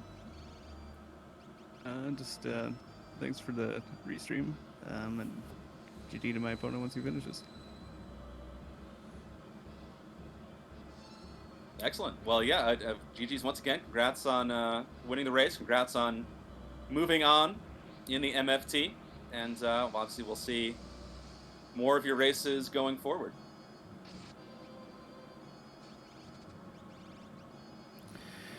While we were chatting with Kiggles there on Tier 1 for Eagles, unfortunately leaving the head up last, got earthquaked, which knocked a lock out of the party. Replaced by Strago here for Tier 2. Yikes. And we see pulling out Blowfish as well, which, as we mentioned, is such a useful early game ability, and is not quite cutting it here that so many other attacks are doing multiple thousands of damage. Doesn't quite have the, super built up Cellas that Kigalas was playing with. Does have Umara though, so shout out to the Yeti. We'll see how Flyeaglesfly can navigate the always tricky final battle.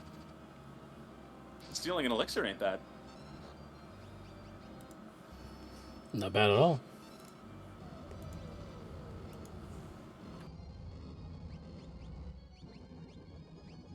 It is good to know that hit can be stopped. I didn't know that, so I'll have to keep that in my back pocket for next seed.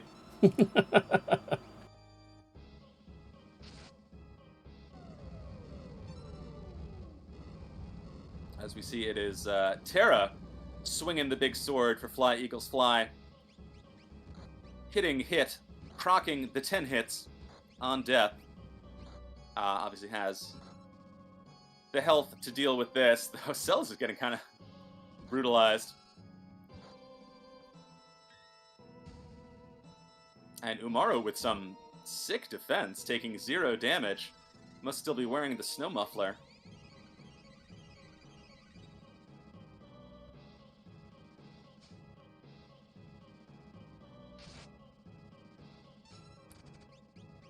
I guess Flyeaglesfly choosing to use Strago as a dedicated thief doesn't really have the old man built up. Obviously, was not expecting to lose Locke in the first tier. We'll have to navigate the remainder of this battle with 3 of his preferred party of 4.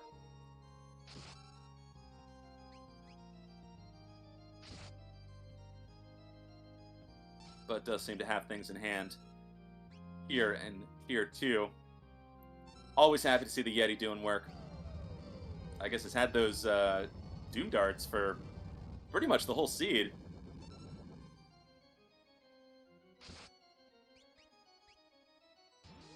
Yeah, the Yeti's been Doom throwing those darts a whole race here, and not using the club. And that is the end of Tier 2, moving on to Tier 3. Alright, does Flyeaglesfly have the calmness protection tools? We know he has them in the inventory. Are they equipped? Will they be deployed in this dangerous Tier 3? Step 1, of course, is to take care of the lady in the back. Ooh, Wild Wind opener. That's a rough one. It's going to take down the whole party down to very low health. No, ain't no, just Strago. If it hits. And yeah, if it had to hit anyone, it's probably the old man, who, as we see, has not been contributing too much. Though, you can steal a Ragnarok from sleep. I thought it was from Girl. Is it? That was from Girl. Yeah. It's from one of them. I think it's from Girl because the Lady of the Lake. That's how I try to remember it. Okay. Okay, checking Terra and make sure that she had Ragnarok equipped here. This is Girl's calmness, not Sleep's calmness, so that just puts you to sleep.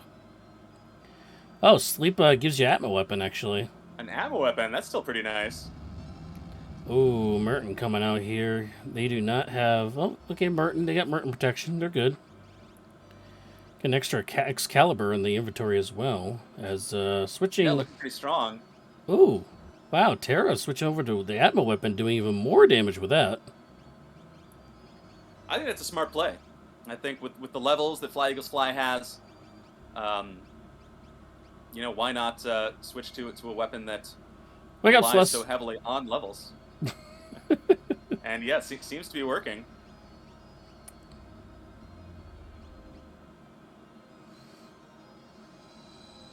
Of course, now obviously you would love to equip that unused Ragnarok on Umaro, but sadly you cannot Yeah. change Umaro's equipment mid-battle. Would like to see the protection come out right now, though. And hopefully that was not on lock.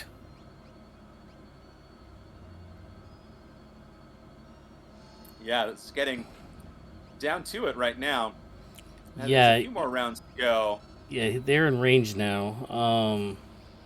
Actually, no, they're about 2 or 3 hits away here. So I would definitely want to see it coming out now. Especially when you have a Yeti in the group that can proc these very dangerous attacks with Meteor and stuff as the Yeti goes down. Yikes. Here come the Meteos. Yeah, Sleep is in the danger zone now. We'll be pulling out the very, very deadly Meteo attack. And this is when you want to end the fight as quickly as possible, because these rocks are going to keep falling Yeti down. with a block. Nice. Alexander, that's not what you want to see in the Esper that's quick for your party. So it doesn't look like they have the Calmness protection, so they're just going to have to throw a Hail Mary here as the Yeti throws himself at Sleep, proccing yet another Meteo action here. Everybody's still up. Yeah, it's been pretty lucky with those Meteo dodges thus far. Oh, but here Train comes comes out. That's going to Shrine. put a stop to any magic casting. Ooh, Emma There's goes the out. calmness. Strago? Only Strago. Only Strago. Okay. No! Yeti goes Not the down. Yeti! Well, you know what? If you're going to have 2 procs, those are the 2 characters of that grouping that you'd want to have it happen to. Aww. I mean, Terra and Celeste are your best 2 characters of this group. You'd want to keep them alive for Kefka. I know objectively that's true, but I always love seeing Umara making it all the way to the final battle. 9 HP Gao takes the place of Strago as the final survivor of the group. That useless Gao we've had this whole siege, just can't get rid of him. And here, in Flyeaglesfly's final battle, the Wild Child is back. Can Terra and Celis get it done against Final Kefka? Well, Gao would be good for just elixir use right about now, or a Mega Elixir use, really. Yeah, I mean, Gao can definitely use item. Gao can help to spread out the Goner damage, I suppose. So it'll be hitting 3 targets instead of 2. Nope. Let's do it. Just have Gao do it. Okay. Mega Elixir comes out, countering the Fallen One. Ooh, Gao actually has an Ice Shield available. They're going to use it right now. Yeah, I mean... For 900 damage. Wow. A 900 damage? I didn't even know that was possible. That was the Well, saddest thing I've ever seen. It is when you're still level 3 Gao. Wow. Yeah, Eagles probably wants that one back. But the procs are coming out, the spells are coming out. Terra and Celas are very strong. Yeah. Overkill! Gao, sit down. That what you call that, a broken shield? Yeah, but looks like we're going to have Celas casting Pearl, Terra swinging Stop. the Atma weapon. Stop. No more And, hits. No more hits. Just stop. Wait. Yeah, come on, Kefka. You can do it. Oh, this is a dirty Kefka. Oh, boy. Yikes. That's a hard hit to Terra, dropping her from full to dead. Oh, now we Here comes charge the up. end beyond Oh, chaos. come on.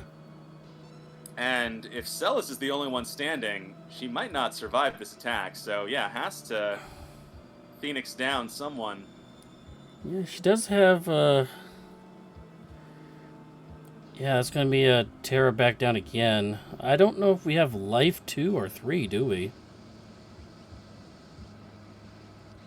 I thought No. we saw life 3 somewhere, but no life 2. Luckily, the split damage does mean Cella stays up. Yeah. Can pull Terra back up, maybe can get some cures going, can get back in this fight. Oh my goodness, But Kefka. Havoc Wings. What a rude Kefka.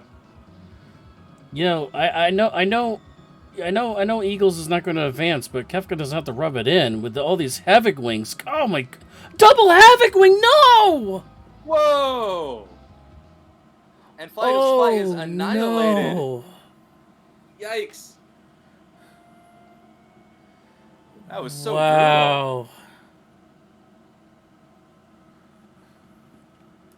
You don't often see a Kefka that aggressive. The double Havoc Wing taking down the party. Oh. I mean, credit to Flyeaglesfly, undaunted, just Yep. resets and gets back in it, and is going to take on the final battle one more time. But to be so close to the finish line and to get slapped down like that is brutal.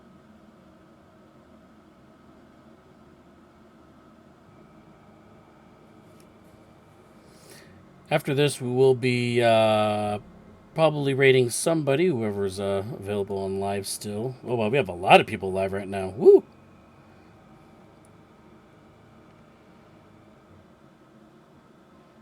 Excellent. Love to see it.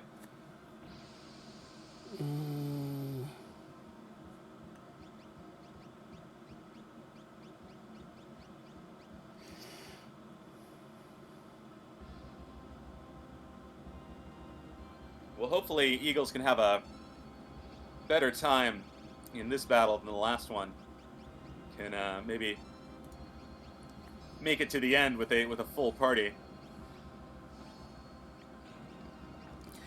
Yeah, I don't know what Locke had on them for a spell here.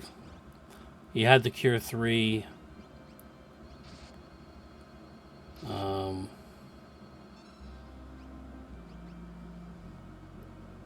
What's interesting is the Atma weapon that was doing so much work was stolen from Sleep. So if Locke stays man. up, that actually means no Strago, which means no Atma weapon. Oh, Shockwave comes out too. X-Zone not hitting its mark, unfortunately.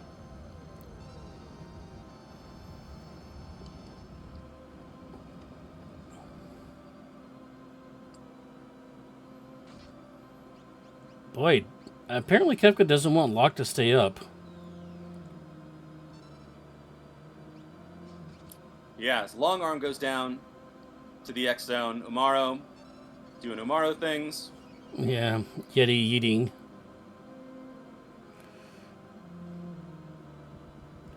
Oh, but that's going to be a stone Yeti now. Yikes. Gotta save the Yeti. Well, looks like Terra's going to.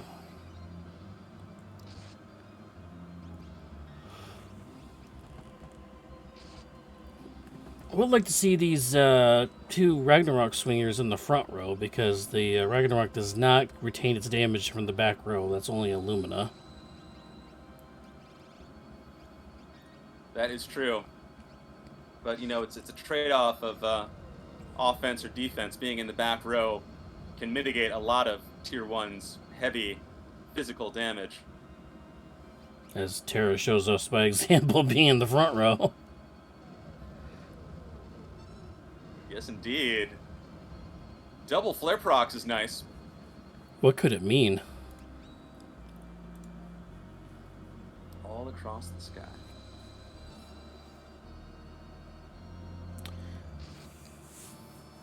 I want to remind everybody that we have another Moogles First Tournament race coming up on Thursday at 9 p.m. And before that, tomorrow night, 8 p.m. over on Speed Gamers 4 is the weekly community race. So check that out as well. Yes, indeed. We are in the thick of things here at Worlds Collide. We are, of course, in the final phase of the MFT. which, of course, saw Kigalas just won, moving on to the next round of the losers bracket, but a very extensive tournament reaching its final phase. Of course, there's also the new season of the Ultros League, which has something over 70 or so participants in it. So fun weekly races there. Lots going on here in FF6 Worlds Collide.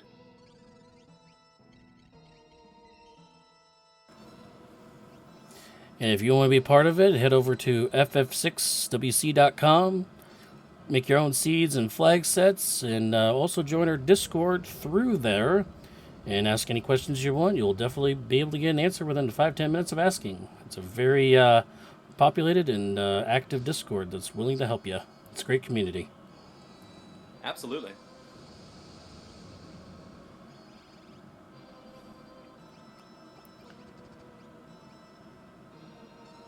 Meanwhile, Flyeaglesfly continues to take on the tricky Tier 2 of the final battle. Must be said, have plenty of curative magics in this seed. I think it was the first or second Esper we found had Cure 3 on it. So nice to have that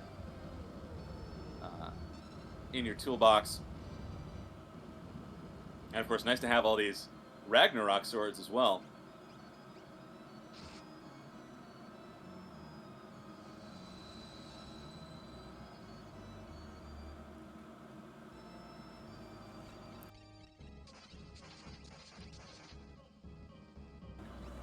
Avoid getting frozen again. Yeah. Another Northern Cross that doesn't freeze anyone. Wish I could be so lucky.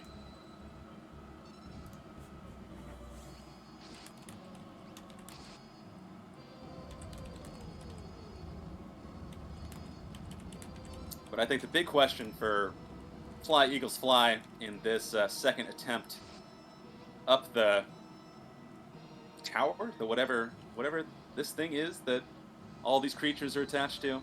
The big question is how will Tier 3 play out? Calmness can hit once or twice.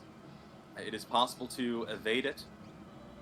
It is also possible that it will down your two most important party members. And I think that might be the big question on Eagle's mind as he continues working through this final battle. And hopefully Locke did have that Esper equipped. He was the down party member before then. As hits does go down, so we only have magic left up for them now.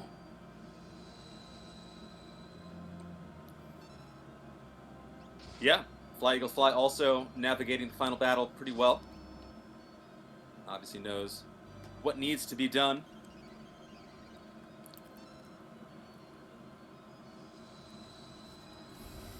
Yeti with the Blizzard Orb, though, doing a lot of damage. Yeah, that Blizzard Orb has been doing work all seed.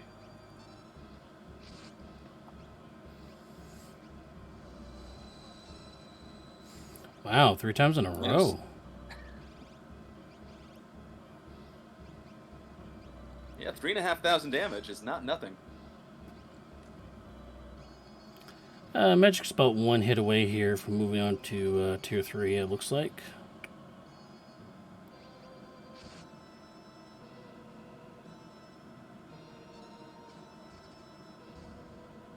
And there we go.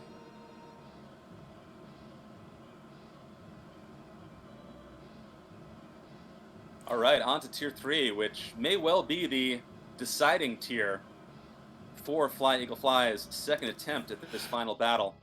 Obviously has the tools to take down Lady and Sleep. Sadly, will not get to steal that cheeky Atma weapon that we saw earlier. But good to know that there's, in fact, an Atma weapon and a Ragnarok available in this final tier, if you can make the attempt. No, we do. We have Capture. We have Terra with Capture. Oh, all right. So we could still steal it.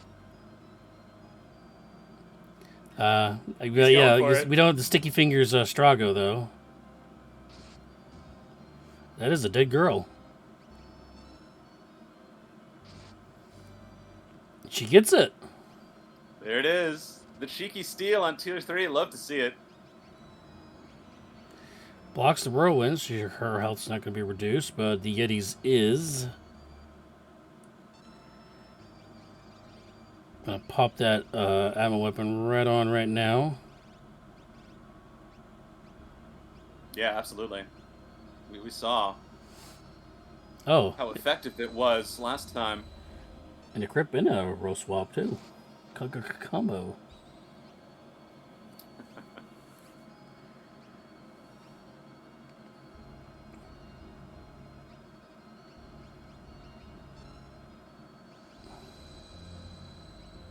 Another question I just thought of. Does Umaro have a desperation attack? I don't think so. We can double check. I would guess not, but I honestly have no idea. I just thought when Umaro was in critical condition earlier, if we might see something like that. Let me see. Nope, he does not. He's the only one that doesn't. Ah. Ooh, that means Gogo does? Well, I've never seen that. Yeah, Gogo has fight a command Punishing on Meteor, Gogo. or X-Meteor. That sounds pretty cool. I gotta check that out. It deals... basically, it's a single meteor strike that deals damage to one target. Very cool. Here comes Calmness. Blocked by Celis. No! The Yeti goes down, take it down again. again. But we have Struggle back. Sleep, you're so cruel. But we have Struggle back with Fire 3, though. Not Okay, a that's not level enough. 3 Gao who breaks a shield for 400 fucking damage. Parma language. Sorry. I have never seen a shield do that little damage before. That was amazing. Yeah, it was just a widow buckler. Oh, man.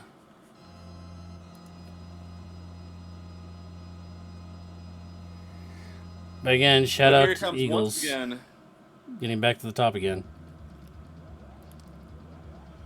Yeah, absolutely. Doing a second climb up the 4 tiers of the mega battle. Presumably already knowing that he is out of the tournament, but putting on a show, doing it for the fans. Also gets bonus points for doing Elite River. Also gets bonus points for having Yeti in the final party. So, Flyeaglesfly, possibly the People's Champion. And can the People's Champ bring it home in this second encounter with Kefka? Struggle to use the Mega Elixir here.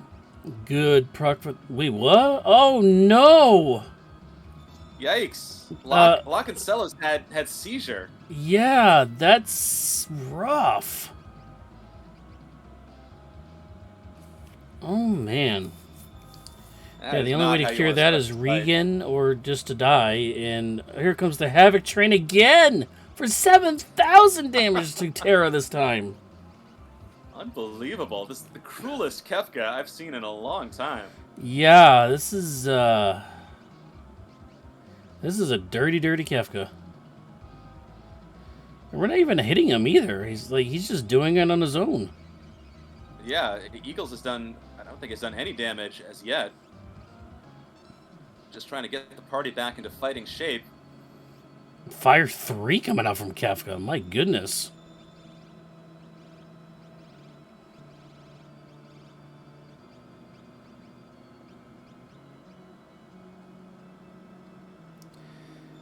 Okay, now the alright, party's you- up, so I Elixir guess on we're Celos. off and running here, huh? Not sure what Fader does, though. Well, it will, I think maybe Flyeaglesfly has been a little hurt Woo! by these Havoc wings. As we see another one coming out, of course, missing. This Cure 3 sadly will remove Yep, invisibility immediately. and there goes Locke down. I see Nice. you now, Locke.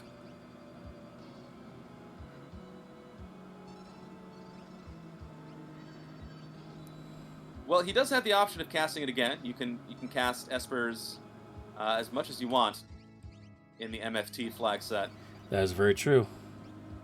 but at some point he's going to have to start turning defense into offense. Okay, 8,000 damage from that weapon will definitely be good offense there. That's a pretty good start, yeah. Yep. All right, back in the fader again.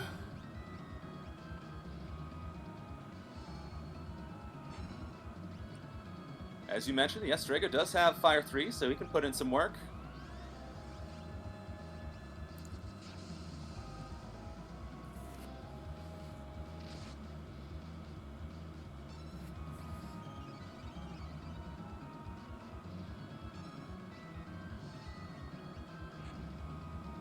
As we see, yeah, Eagles being very, very careful. Goodness gracious.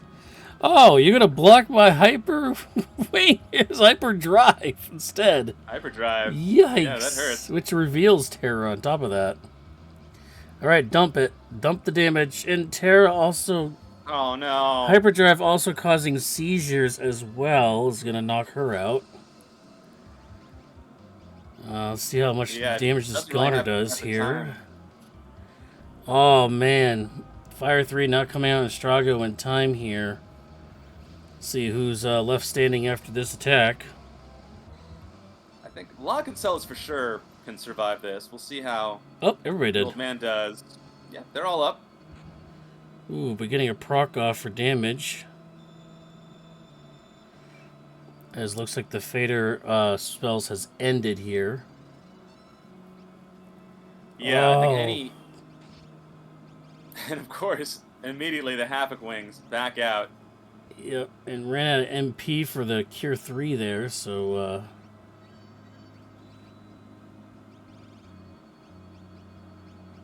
Well, if you can get Terra back up to full health, I think she's going to be the key to actually winning this fight, not just, you know, surviving it.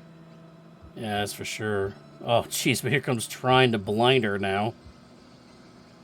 And mute the rest of the party.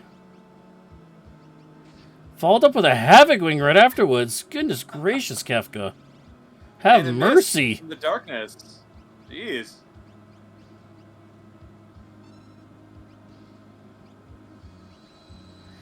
Plenty of echo screens, though. Yeah, it definitely has the items to take care of this. Okay, we're in another spike mode now.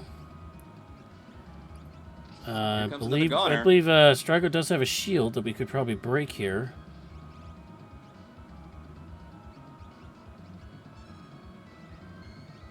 Okay. Pearl coming from Log. That Pearl attack. No, we're not going to fight here because Goner's going to come up before you swing with the Celeste here. Or Terra, sorry. Oh, but that might be... Nope, Goner. Let's hope that was a Kapow. Yeah.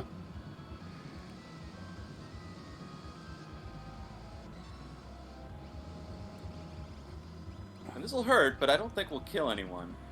Nope. Yeah, so still up. Still missing. Jeez. Yeah, it's kind of rude. Has the Cure 3 queued up. Top off the party. Oh, but Trine comes out again to blind Terra before she can swing the sword. Yikes. That is, I think, 3 misses in a row. That is a ton of damage that Eagles is not getting in. And, yeah, chat is calling it. This is a rough Kefka fight. Break your shields now. Come on. Locke's going to get this... There's the ammo weapon. Oh, there we go. There Kapow, it is. Kapow. Crack pow. Kefka goes down. GG to Flyeaglesfly. Really showing some great perseverance. Taking that death in the first Kefka fight, climbing all the way back up the tiers just to have another extremely rude Kefka fight. But gets it done with the stolen Atma weapon, no less. So GG's to Eagles, sadly out of the MFT, but definitely a fan favorite, and showed some great gamesmanship in this one. Yeah, definitely showing good courage. First time on the restream. Wanted to at least put up a time and show that they do not have a quit attitude, you know? No quit attitude for all of us, so kudos to them for that.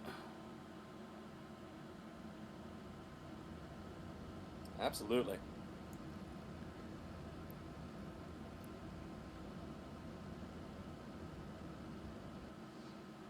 I'm sure we're going to let Eagles cool off after that one. Unfortunately, Kefka was very mean to him at the end of that fight. Yeah, I mean that as you know, and I'm sure chat knows, Kefka fight can go a lot smoother than that. You don't always see the double havoc wings, the hyper drives into your fader. That was a rough one. Yeah, that was very rude. Well, we're going to wrap this up here. We're going to remind everybody that of our current brackets. These are the updated brackets for everyone. So Kigalas is going to move on to the next round of Losers 2. They will face the losers of Infinius and Putski coming up here later on next week. Also, coming up this Thursday, we're going to have the other losers bracket match. That'll be on October 6th, 9 p.m. Eastern, right here on the FF6 Worlds Collide Twitch channel. And then later on Saturday, 9 p.m. is going to be that Infinius Putski match. Winner moves on. Loser's going to face Kigalas from tonight. And as soon as we know, we'll let you know when Gar and Golden Shocker is going to schedule their fight. Yes, indeed. Lots of very exciting Moogles first tournament action coming our way in the coming days. I'll be very exciting to see how this tournament ends up and seeing just how far our first-time racers have progressed in the MFT. It's been very fun to see, and it'll be exciting to see more races.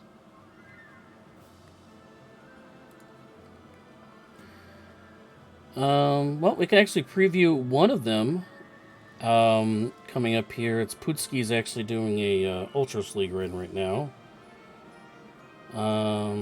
Weekly draft. Is weekly draft a spoiler? I can't remember. I think it is actually. No, I've never done the weekly draft. Well, we'll do Putski so we can say hi to them. Again, they're going to be running on Saturday for this Moogles first seed.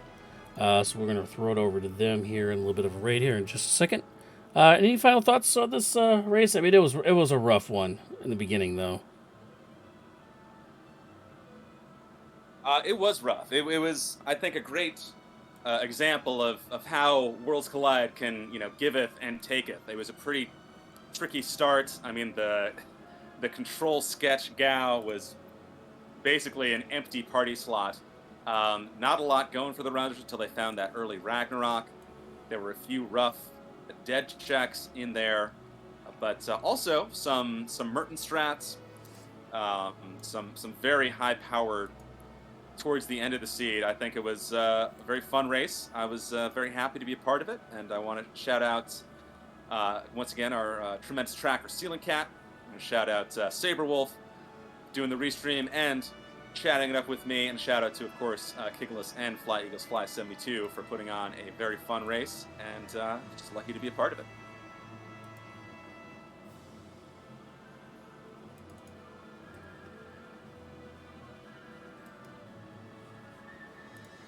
Yep, definitely. All right, we're going to throw it over to Putski right now. Hope you all enjoyed, and take care, and have a good night.